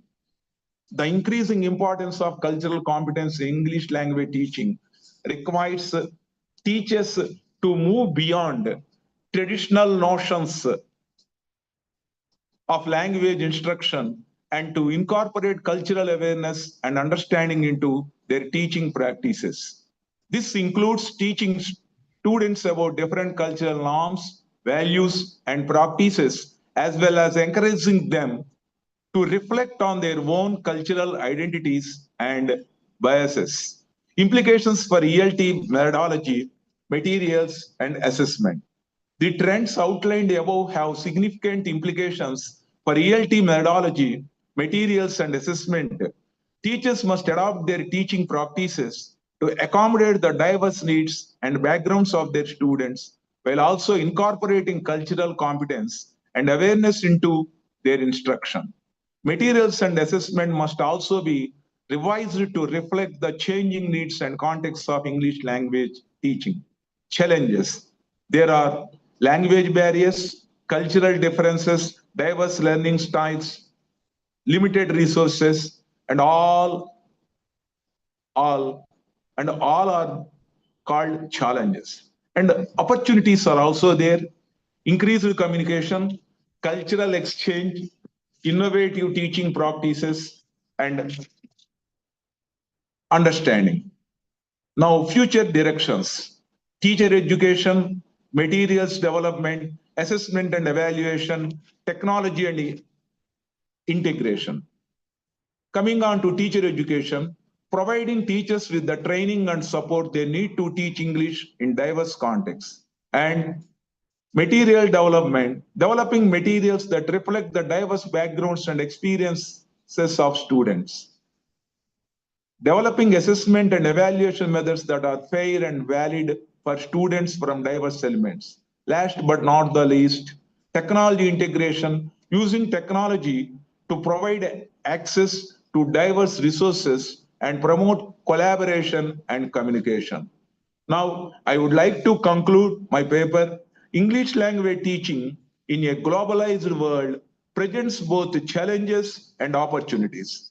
By understanding the trends and implications outlined above, teachers, materials, developers, and policymakers can work together to ensure that English language teaching is responsive to the needs and contexts, diverse students and communities.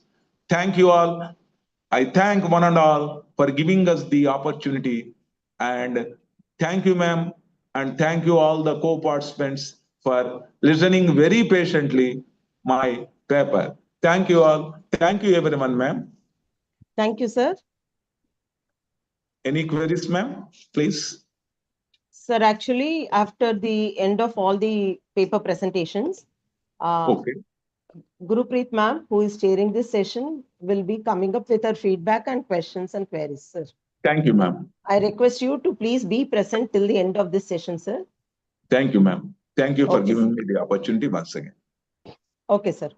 Thank you. Now we shall move on to our next presenter, Dr. Vedam Padmaja. Good Padmaja, afternoon, ma'am. ma'am. Yes, Good ma'am. afternoon, Yeah, ma'am. I'm ready. Are you ready with Yes, your ma'am. presentation, ma'am? Yes, yes, ma'am. Yes. Your Yeah. presentation Good topic afternoon. is subtle, memorable, and meaningful, the unheard nuances of Yes. female friendship, right?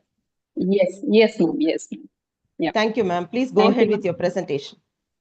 Yeah. Thank you, ma'am. A very good afternoon to all the English teaching fraternity out there, respected chair, organizers, and fellow presenters. I'm Vedam Padmaja, working as a lecturer in Telangana Social Welfare Residential Degree and PG College, Mahendra Hills, Hyderabad. Before I begin, I just have a small question. Like, can we imagine a life without friends? The answer is obviously no. A life without a friend is a lifeless life, a life without life, right?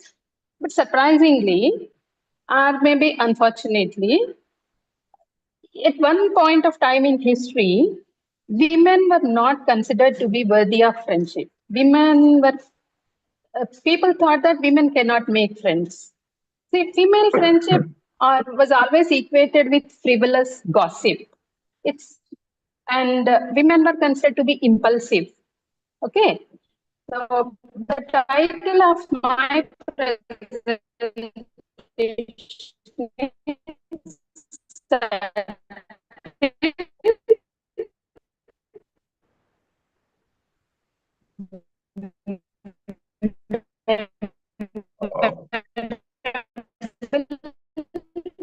Ma'am, your voice is breaking, ma'am. Please check your net connection, ma'am.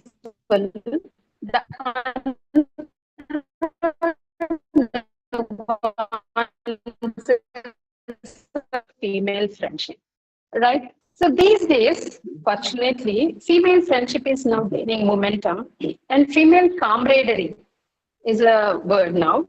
It is a bond of mutual respect, intimacy, and compassion among women. Breaking. Okay.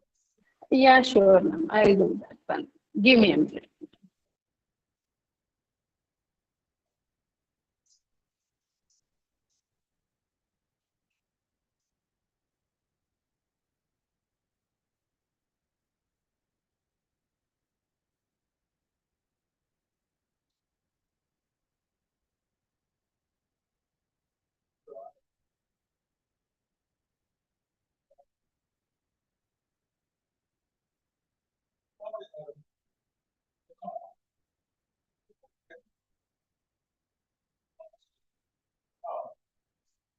Padmaja, ma'am.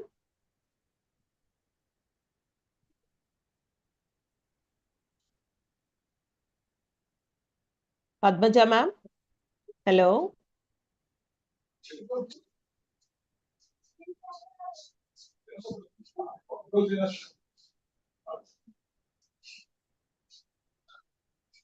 Okay, ma'am.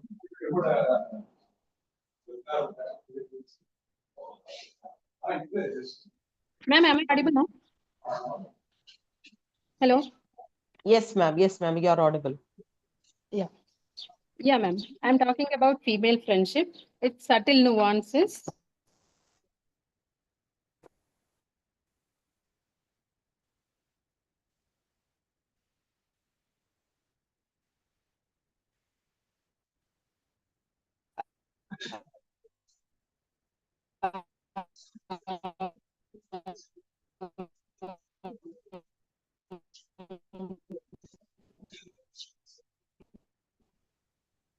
Like highlighting the benefits of having females, female female relationships of our lives. They are safe, fear of judgment. It's not just in literature, but in it is scientifically proven that a particular hormone called serotonin related to associated with the more when we talk with our women friends, right?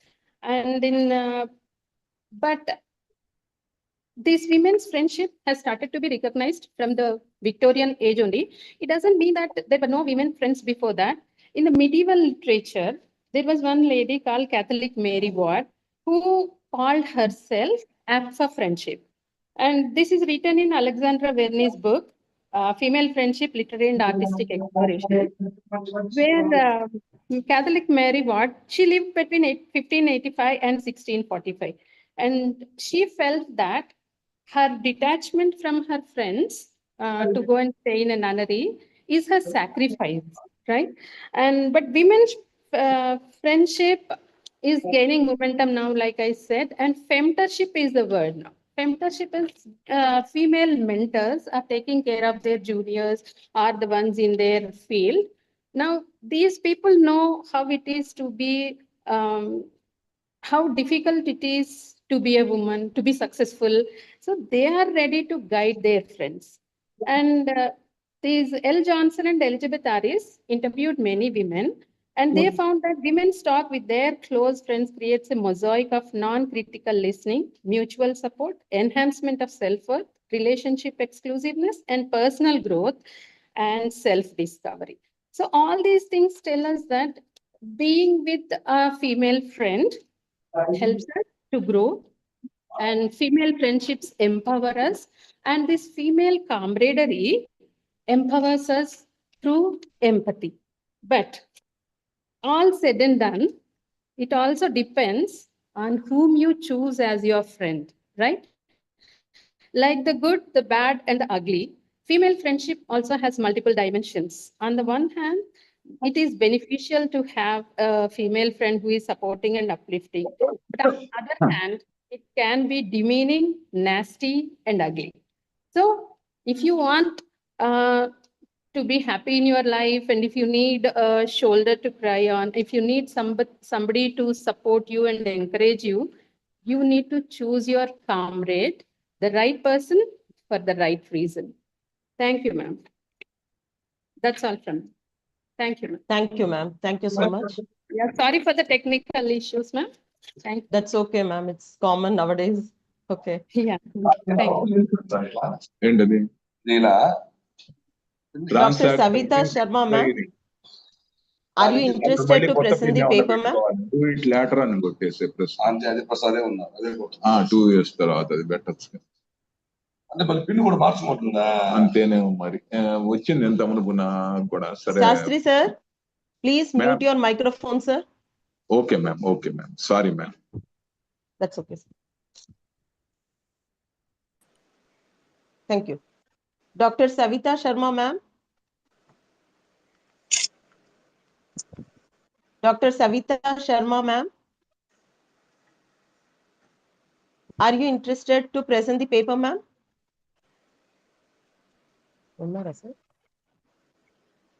Dr. Savita Sharma, ma'am.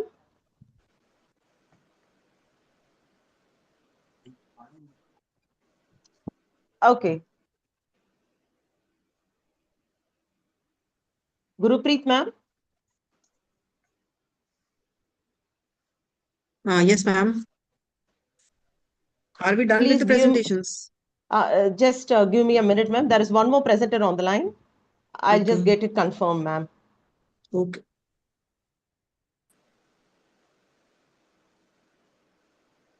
Dr. Manil, sir.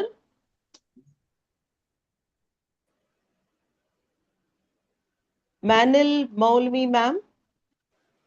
Yes. Hello. Good morning. You hear me, please? Good afternoon. Good afternoon, ma'am. Yes, I'm Dr. Manel Moulam from Manel Moulam. From University of Menturi, Constantine, Algeria. I'm glad to meet you, to be presenting with you. Excuse me, I just shared my screen, please. Yes, ma'am.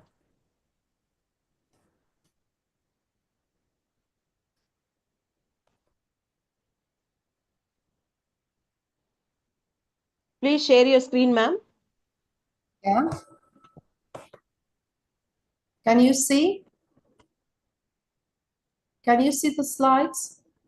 Yes, ma'am. Please give us a minute. Yeah, sorry. Please give us a minute, ma'am. We are just looking into that. Yes, it has been displayed now, see- ma'am. Are they moving? Are they moving? Yes, ma'am. Yes? Yes. Do you hear me? Yeah, you're audible. Are the slides moving? Yes. Please, do you hear me? You're audible, ma'am. Please go Hello? ahead with your presentation. Do you hear me? Yes, ma'am. Hear You're me? audible. Can I start? Yes, ma'am. Hello, Professor. You are Yeah. you are audible. You can go with your presentation. No problem. Yes, okay, I will be rapid. So my presentation is entitled From French to English, a paradigm shift to in language preference among Algerian youth. So the aim of the presentation is to highlight the linguistic transition in a global area where Algerian society started using English instead of the French. So Algeria as a vast country, it is the largest country in Africa after the split of Sudan. Geographically, it has a strategic location since it is in the north of Africa and bordered by the Mediterranean Sea from the north. So this made her the crossroad of many civilizations, ancient civilizations like Byzantium, Ottoman, Phoenicians, Numidians, Romans, and so on. This being a cradle of civilization, led her to be rich in culture and to be linguistically varied. So, Algeria's landscape or linguistic landscape is characterized by three languages at play. We have Arabic, with its two varieties, Modern Standard Arabic and Algerian Arabic. We have Tamazight, which is a variety and recently has been declared as a second national language in Algeria. And we have French, which has been inherited from the French colonization. Now, the Arabic variety, as I said, has two varieties. We have Modern Standard Arabic, which is the national language of the country. It is standardized and learned at school and used in official situations. And the Algerian Arabic is the non-standard. It's not official. It's the language used in everyday communication, and it is also represented as the low variety. So Algeria is a fertile terrain for any linguistic investigation. Let's say if you want to study bilingualism, multilingualism, code switching, and diglossia is the best example for that, for having two varieties of Arabic, Modern Standard Arabic and Algerian Arabic. So diglossia, as it has been defined by Ferguson, that it's the coexistence of two varieties, and it's the case in Algeria where we use Modern Standard Arabic in official situations and Algerian Arabic in everyday communication. If we take Algerian Arabic, it varies from one place to another, from Oran, which is in the west of Algeria, from Constantine, which is in the middle of Algeria, from Annaba, which is in the east of Algeria, and the desert, and so on. So Algerian Arabic varies from one region to another.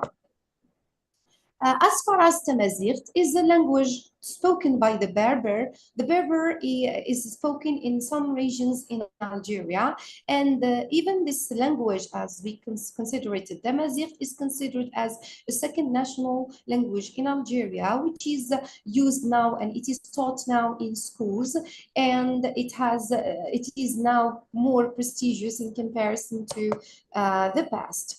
Now, French language is the language inherited from the French colonization, and as you know that France colonized Algeria from 1830 to 1962. The problem is that during the colonization, French was used in education, was used in every domain, and even in everyday communication. So Algerians were using French in different domains, of course, even in administration. After independence, in post-independence area, the Algerian government adopted Arabization policy, which is based on re-Arabizing the country by introducing Arabic in all different domains of the country, in media, in official documents, official situations, speech of the president, and so on. The aim here is to regain the Algerian identity, which is in the religion of the country that is declared Islam, and in the language of the country, which is declared Arabic. So they wanted to emphasize this point. Now, as I said, this is about the French. Now, today there is a rise of English among Algerian youth. The problem, it's not really a problem, what is significant is that our youth today, Algerian youth, are increasingly adopting English as their preferred mode of communication due to many reasons I'm going to mention. They started using English instead of French, though French language, as it has been explained in the morning by my colleague Dr. Yahya about the use of French and the integration and borrowing words in our language. I mean, Algerian Arabic, it contains a lot of words borrowed from French, and they are integrated phonologically and grammatically in our speech, and we are using them frequently. The problem is that when we travel to, let's say, Syria or let's say other countries, Arabic countries, they do not understand most of our words because they are borrowed from the French language. Now, the use or this shift from or the tendency to use English in our speech, they started to be preferred by our youth, and there are many factors. One of these factors is globalizations. So because our country, because of globalization, learners started to use, I would say, students started or youth started to use English in different domains because it is a lingua franca in the world. So when we travel, we reflect to English. Now, the second point is digital culture. So most our youth are using digital technologies, are most online content, especially entertainment.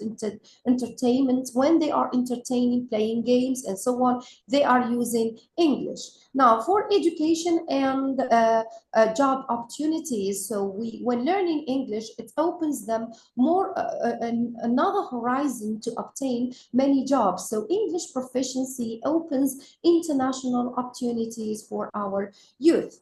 Now, youth perspective, they believe that they have to learn English, and French is the language of colonization. We have to change French with English, and even our government, today is insisting on using French instead of English instead of French. So even at the university level, they started using English as a medium of instruction instead of French as a medium of instruction. Even in primary school, it was French the first foreign language in Algeria, but today it goes hand in hand with English because our youth, our young children at the primary school, they started learning English and French together the same year with the same hours, with the same importance given the two languages. Though before it was French, the second foreign language, and it is learned only in the secondary school and middle school, not in primary school.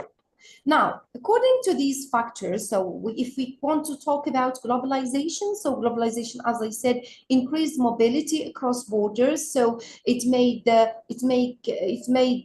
proficiency in English available and assert social professional opportunities. Now, the influence of social media, and we all know that social media platforms like Facebook, TikTok, and so on, Instagram, opens a new horizons for our youth to communicate, to get in contact with people from different nationalities, from different in different countries. So, and to get in contact with these youth, they resort to English because it is a lingua franca. Exposure to social media enables our youth to broaden their vision and to get new cultures and so on. Among these, it's getting fed up of the French language. Language use trends among youth, as I said, it's preferable by our youth. Now, the impact of educational opportunities, as I was explaining, so no need to re-explain it again. In conclusion, because we don't have a time, I would like to say that the linguistic landscape in Algeria is undergoing a significant transformation marked by the noticeable shift from French to English among the youth. So there is a shift from French to English due to global mobility, due to social media, to cultural exposure, and this shift highlights a growing preference for English over French because of the reasons I have already mentioned. So we expect to have English instead of French in Algeria in the future. So thank you very much for giving me such a wonderful opportunity to be presenting with you, to meeting you, to listening to your wonderful presentations. Thank you again, and see you in future events, inshallah. Thank you so much, ma'am. Thank you very much for your presentation. Thank you. Dear participants, if any one of your names are missed in the list, please feel free to come up with your presentation.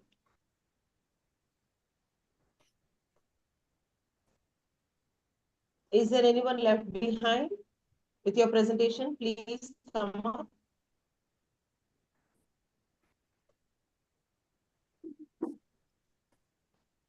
Okay. So, Dr. Gurpreet, ma'am. Yes, ma'am. We have ended up the technical session too, ma'am. So all the participants are eagerly awaiting your feedback and opinions regarding these technical sessions. Please come up with your opinions and queries, questions. Yes, ma'am. First of all, Dr. Srinivas Rao, Dr. Vasanti, Dr. Dinesh, and dear presenters, greetings to everyone from Punjab. Thank you very much for giving me this opportunity to be a part of this technical session, a very enriching one. And the discussions that we had, the presentations that we had, they were very enlightening. So before I give my feedback, I just wanted to ask if anybody has any question for the presenters.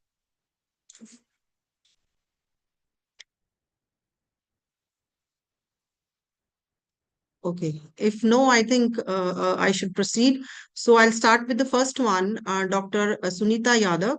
Her topic, the role of media in shaping literary movements. Your take on this topic, the media platforms and literature, is very interesting. And I guess you have very briefly given the insights on the subject. Then we had Dr. Govind Sahu. Sir, your take, your examination of the resistance and power in societal dynamics, it is very thought-provoking. Priyanka Malik's topic, her presentation on the impact of digital media on studies on literature and particularly 21st century literature, it was very insightful. And the discussion about the enlightenment about hyperlinks, that was very new and interesting. Ashutosh Malik, your presentation, your exploration of the changing paradigms in literature, that was also very enlightening and informative. Dr. B. Gayatri, your presentation on new trends in applied linguistics, that was also very enlightening. Dr. Sastry, your topic ELT in globalized world and its challenges and opportunities, that was also very engaging. So Dr. Vedam Padmaja, although we had little disturbances in between, but your topic, your perspective of women and friendship, that was very engaging and we liked it. Last of all, Dr. Menel, your topic, your presentation from French to English, shifts in language preferences among Algerian youth. It was very absorbing and we really enjoyed listening to it. And it was very interesting also. So we are very glad to know about the language that you have been using, Tamazight, I think this is how we pronounce it. And the points that you took, particularly the issues, the reasons because of which the youth is preferring the English language instead of French, that was also very engaging. So very well presented, all of you. Thank you very much. And really, I'm also very much enriched by listening to all of you. Thank you very much. Thank you, ma'am. Thank you so much for patiently chairing this session and giving your very, very, very valuable feedback regarding each and everyone's presentation. Really, it was highly insightful. Hope your feedback and your opinions shall help the presenters to further explore their topics in either in linguistics or literature as well. Thank you so much, ma'am. Thank you once again. Very much. Thank you, all of you. Thank you, ma'am.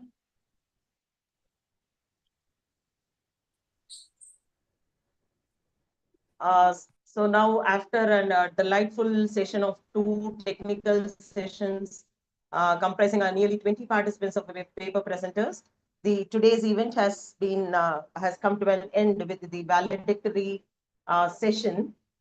The valedictory session will be presided over by Professor Dinesh Kumar, Associate Professor and Head, PG Department of English, Dhyan Singh College, Karnal, India. But before that, I request our co-staff, Mr. Balayesu, lecturer in chemistry, to read out the profile of Professor Dinesh Kumar. Balayesu, sir. Thank you, ma'am. Please take the opportunity to read out the profile of Professor Dinesh Kumar, sir. Over to you, Thank sir. you, ma'am. Thank you, ma'am. Okay, sir. Welcome, sir, Professor Dinesh Kumar, sir. Good evening. I cordially invite you as a resource person of this program for joining with us for global exchange of knowledge. Thank you. So, Professor Dinesh Kumar, sir, has been working as an associate professor and head of the department, PG, Department of English, Dayal Singh College, Karnal in India. For the last 18 years, he worked as a permanent faculty and member of Department of English. He has more than 52 research papers published in national and international reputed journals on across the areas of feminism, Dalit literature, comparative literature, Commonwealth literature, and postmodernism. He also edited 13 books to his credit and also attended 57 national and 37 international conferences in India as well as abroad. He also attended more than 25 faculty development programs in India and outside of India. Besides, he contributed 27 book chapters on different topics like feminism, ecofeminism, translational studies, Dalit literatures, linguistic, and post-colonialism in different books published with ISBN numbers. He also delivered more than 27 extension lectures on different genres, including poetry, plays, and fiction, as well as communication skills in various colleges. He also chaired 25 technical sessions in various conferences. He also working as an active member in the editorial board of different national and international journals since 2015. At present, working as a member, editorial board, and International Engineering Journal of Research and Department on Development, which SJIF factor is 7.169. With this brief introduction, I cordially invited Professor Dinesh Kumar sir to the paradigm shift in English literature. Thank you, sir. Thank you, Balayesu, sir. Professor Dinesh, sir. Sir. Yes, ma'am. Yes, good afternoon to all. And Sir, I request to host this valedictory session of this event. Thank you, ma'am. Thank you. Thank you very much. And first of all, I would like to express my heartfelt thanks to the principal, Dr. Srinivas Rao, SGK College, Venukoda, Andhra Pradesh. And I also express my thanks to Professor N. Vasanti, Head Department of English, SGK College, Polando, Andhra Pradesh, and for giving me this opportunity to deliver the valedictory address in this one-day international webinar on the topic Paradigm Shift in English Literature and Linguistics, a 21st Century Overview. Since morning, we have been listening to a galaxy of intellectuals, galaxy of scholars from abroad and from Algeria, from Italy, and also from Ukraine. And I think all of the resource person, they have enriched the knowledge of the participants in this webinar. So regarding the valedictory address, as the topic of the webinar is Paradigm Shift in English Literature and Linguistics, a 21st Century Overview. In 21st century, as we are witnessing, we can see a number of changes in the field of English language, in the field of linguistics, in the field of literature, in the field of translation studies, and also new genres are emerging with the passage of time. So what are the changes in this globalized world?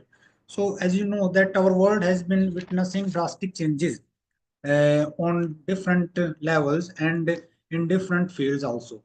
It is thus to say safe to speak not only of changes realities, but also of the proliferations of paradigms in terms of cultural, academic, linguistic, and literary thought and practices. So when we define paradigms as a means of understanding the world and a basis for information action, it becomes clear how new paradigms necessitate moving beyond well-established boundaries and restrictions. The result is more fluid system as well as new modes and manners taking the shape of convergence, divergence, as well as transformation. So as we go through, one of the important linguists, Thomas Cohen, who put forward the concept of paradigm and also some related theories in 1960s. The research on the discipline development and evolution by using the word paradigm has always been the focus of the scholar, right, since the beginning. And as a new discipline in 21st century, the different development stages of translation study, linguistic, and also in the field of English language teaching are closely related to the evolution of the paradigms in different periods. And also we discuss the feasibility and importance of combining the paradigm theory with the development of different fields of English literature, linguistic, translation study in different period. And I will discuss different fields and what are the changes that we are witnessing nowadays in the in these fields. What are the emerging trends in these fields? So I will focus on mainly focus on those trends. So if we go through the translation studies, then we find that one of the emerging trends and tendencies and shifting paradigm in the field of translation study in the 21st century, we find that translation study attempts to interpret the emergent tendencies in the field with reference to the present day technological world.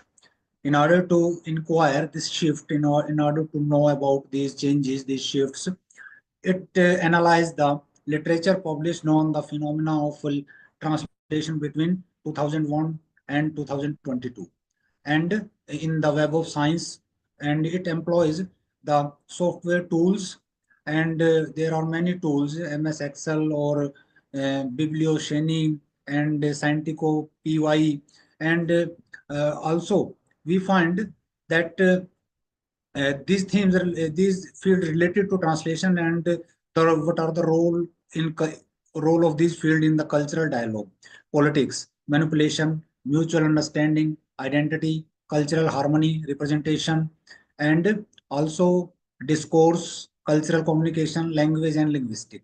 So we find a very comprehensive and systematic exploration of massive data found that the phenomena of traditional cultural paradigm to embrace the to cover the field of emerging technological paradigms.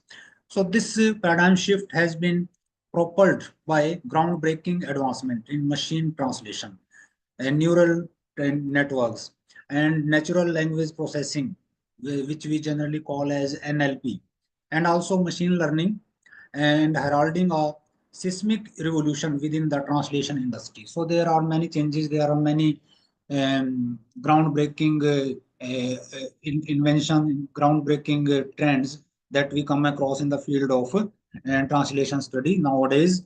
And the fusion of technology and translation has not only redefined and the very fabric of translation methodology, but also it has exerted a very transformative influence, profound influence on the indispensable skills demanded from the experts and the scholars. If we go through the other country other than India, we find that there is a main focus on, you can say, that translation studies and linguistics, language, and because they are focusing on the study of linguistics primarily, and we can very well imagine that the other countries, in other countries, this shift of, in you can say, the translation study, it has affected their interpretation, their research, as well as you can say their you can say academic field. So when we talk about the linguistics, then we come to know that along with the development in technology and also in science, paradigms in applied linguistics have also undergone some numerous changes, especially in the way researchers approach linguistic problem and the methodology used in their research. So we find that in case of so this paradigm shift include change in the understanding of language and communication, as well as the integration of linguistic with other disciplines such as computer science, psychology, anthropology, and also neuroscience. So this here we can also discuss how this shift has led to the development of more holistic and interdisciplinary research methodologies, which allow researchers to delve deep into the complex aspects of language and human communication. In addition to it, this we also explain how this paradigm shift has helped to produce discoveries that enrich our understanding of language and communication.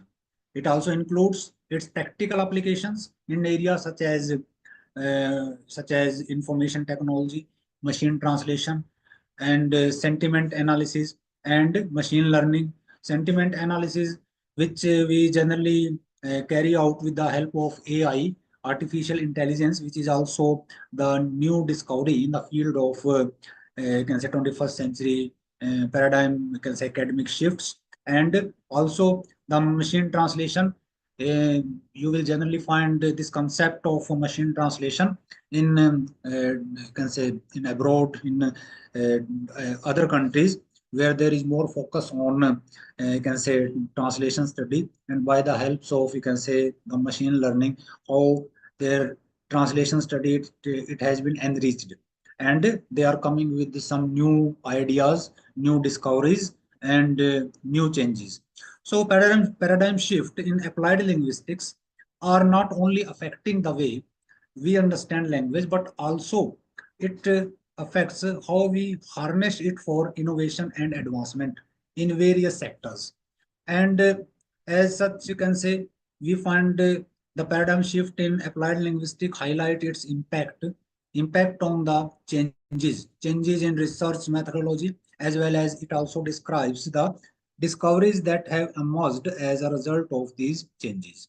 So a deep understanding of this shift can also help us to design research more effectively and also harness the potential of language and human communication in various aspects of modern life. When we are talking about the modern life, in that concept, we are taking it in 21st century scenario.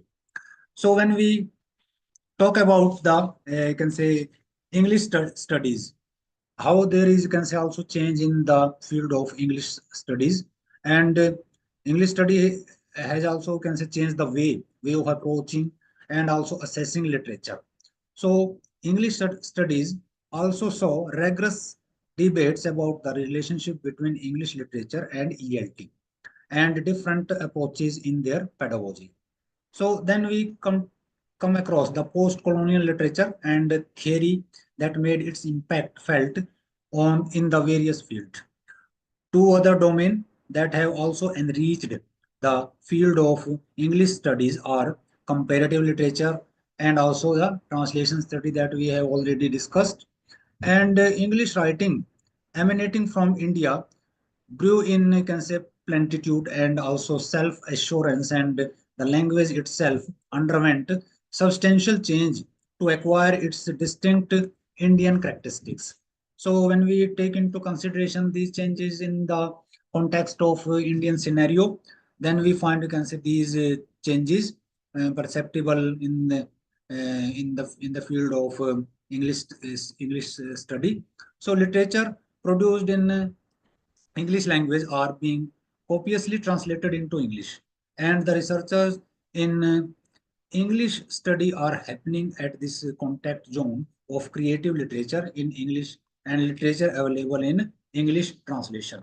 Because we have also in India also we have that literature that has been translated from the native languages of different writers, Tamil or Marathi, and you can say other, you can say native tongues, and I can say Rabindranath Tagore, he also translated his poetry, his plays into English language, and how you can find out that these plays were, you can say, also equally popular in English language as they were in their native tongue.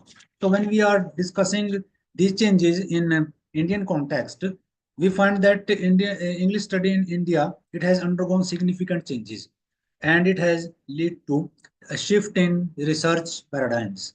Right through the British colonial period of nearly 200 years, English literature and language were used as an important instrument of political domination and also acculturations.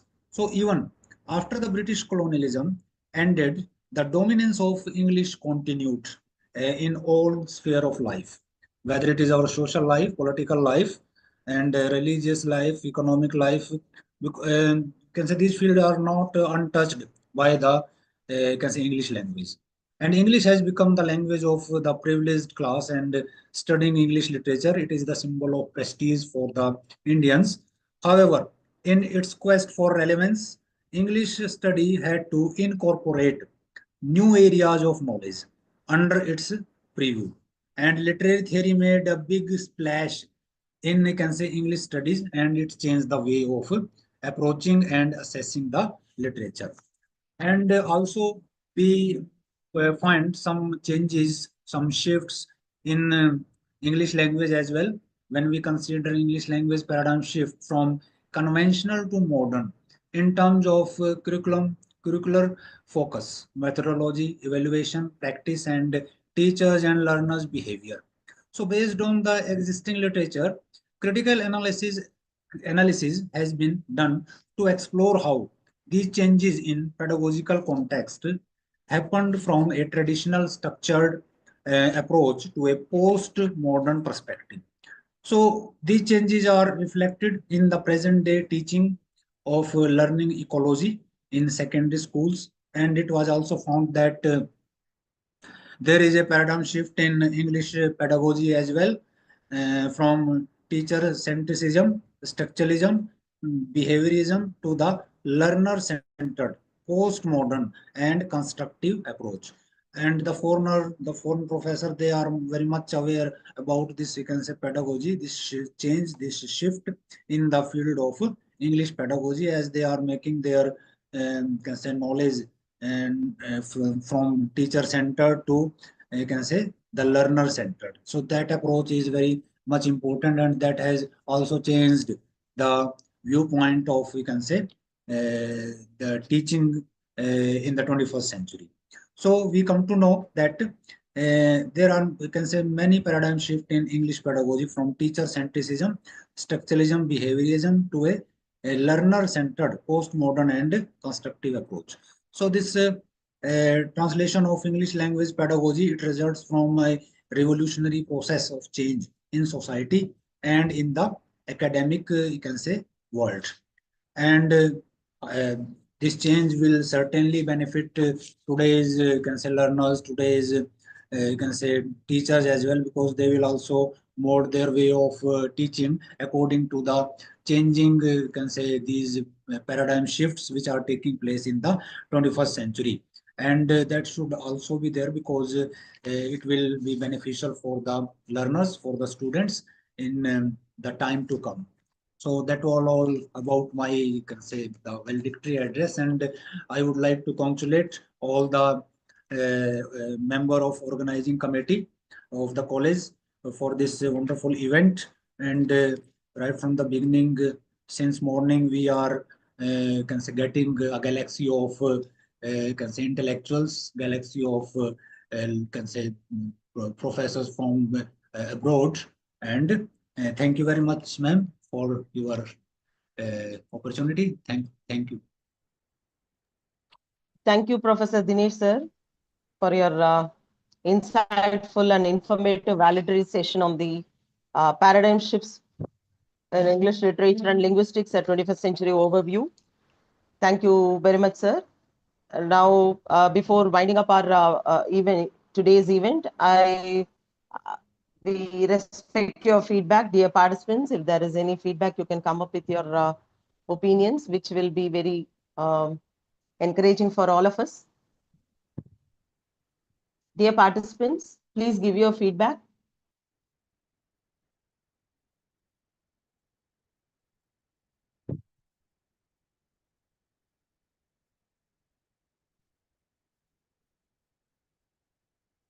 Dear participants,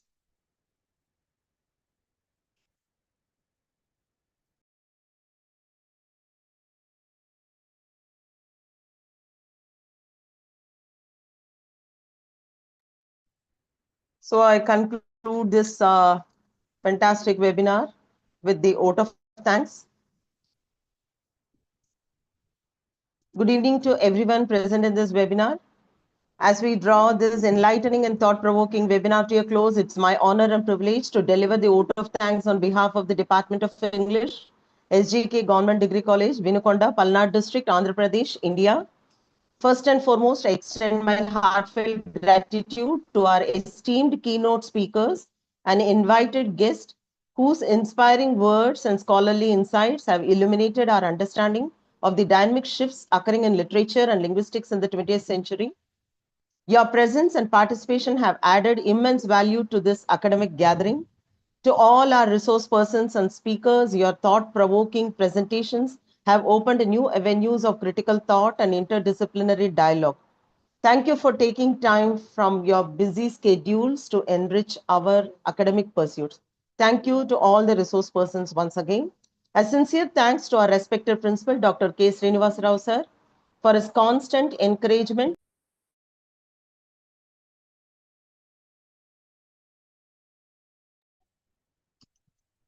A sincere thanks to our respected principal, Dr. K. Srinivasa Rao sir, for his constant encouragement and support in organizing the webinar. We are also grateful to the vice principal and heads of the departments from various disciplines who graced this event with their presence and cooperation. I extend my sheer gratitude to the chairing sessions, to the eminent personalities who chaired their sessions, of two technical sessions, with their patient listening and coming up with their valuable and informative feedbacks and opinions. Thank you. I extend my sheer gratitude to the organizing secretary, Professor Dinesh Kumar sir, for his support and guidance. Thank you, Dinesh sir. I exhibit my sincere thanks to Mr. D. Shivafanindra, lecturer in computer sciences, for providing his technical assistance throughout the webinar for its uninterrupted proceedings. Thank you, sir. I would like to thank our organizing committee, technical team, and student volunteers who meticulously planned and behind the scenes efforts ensured the smooth conduct of this program. A special thanks to all the faculty members and participants from different colleges who joined us today and contributed to the success of this webinar through your active engagement and presence. Last but not the least, I offer my sincere gratitude to the Almighty for being with us all the way today for the scrupulous proceedings of this webinar, turning out to be a more successful and memorable one. Once again, thank you all. Let us carry forward the ideas we have exchanged today and continue the dialogue in our respective academic journeys. Thank you, one and all.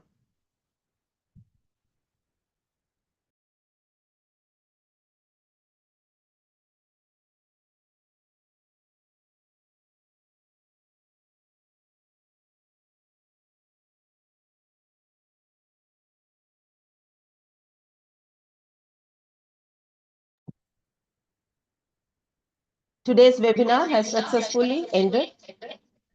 I request all the participants to leave in this regard.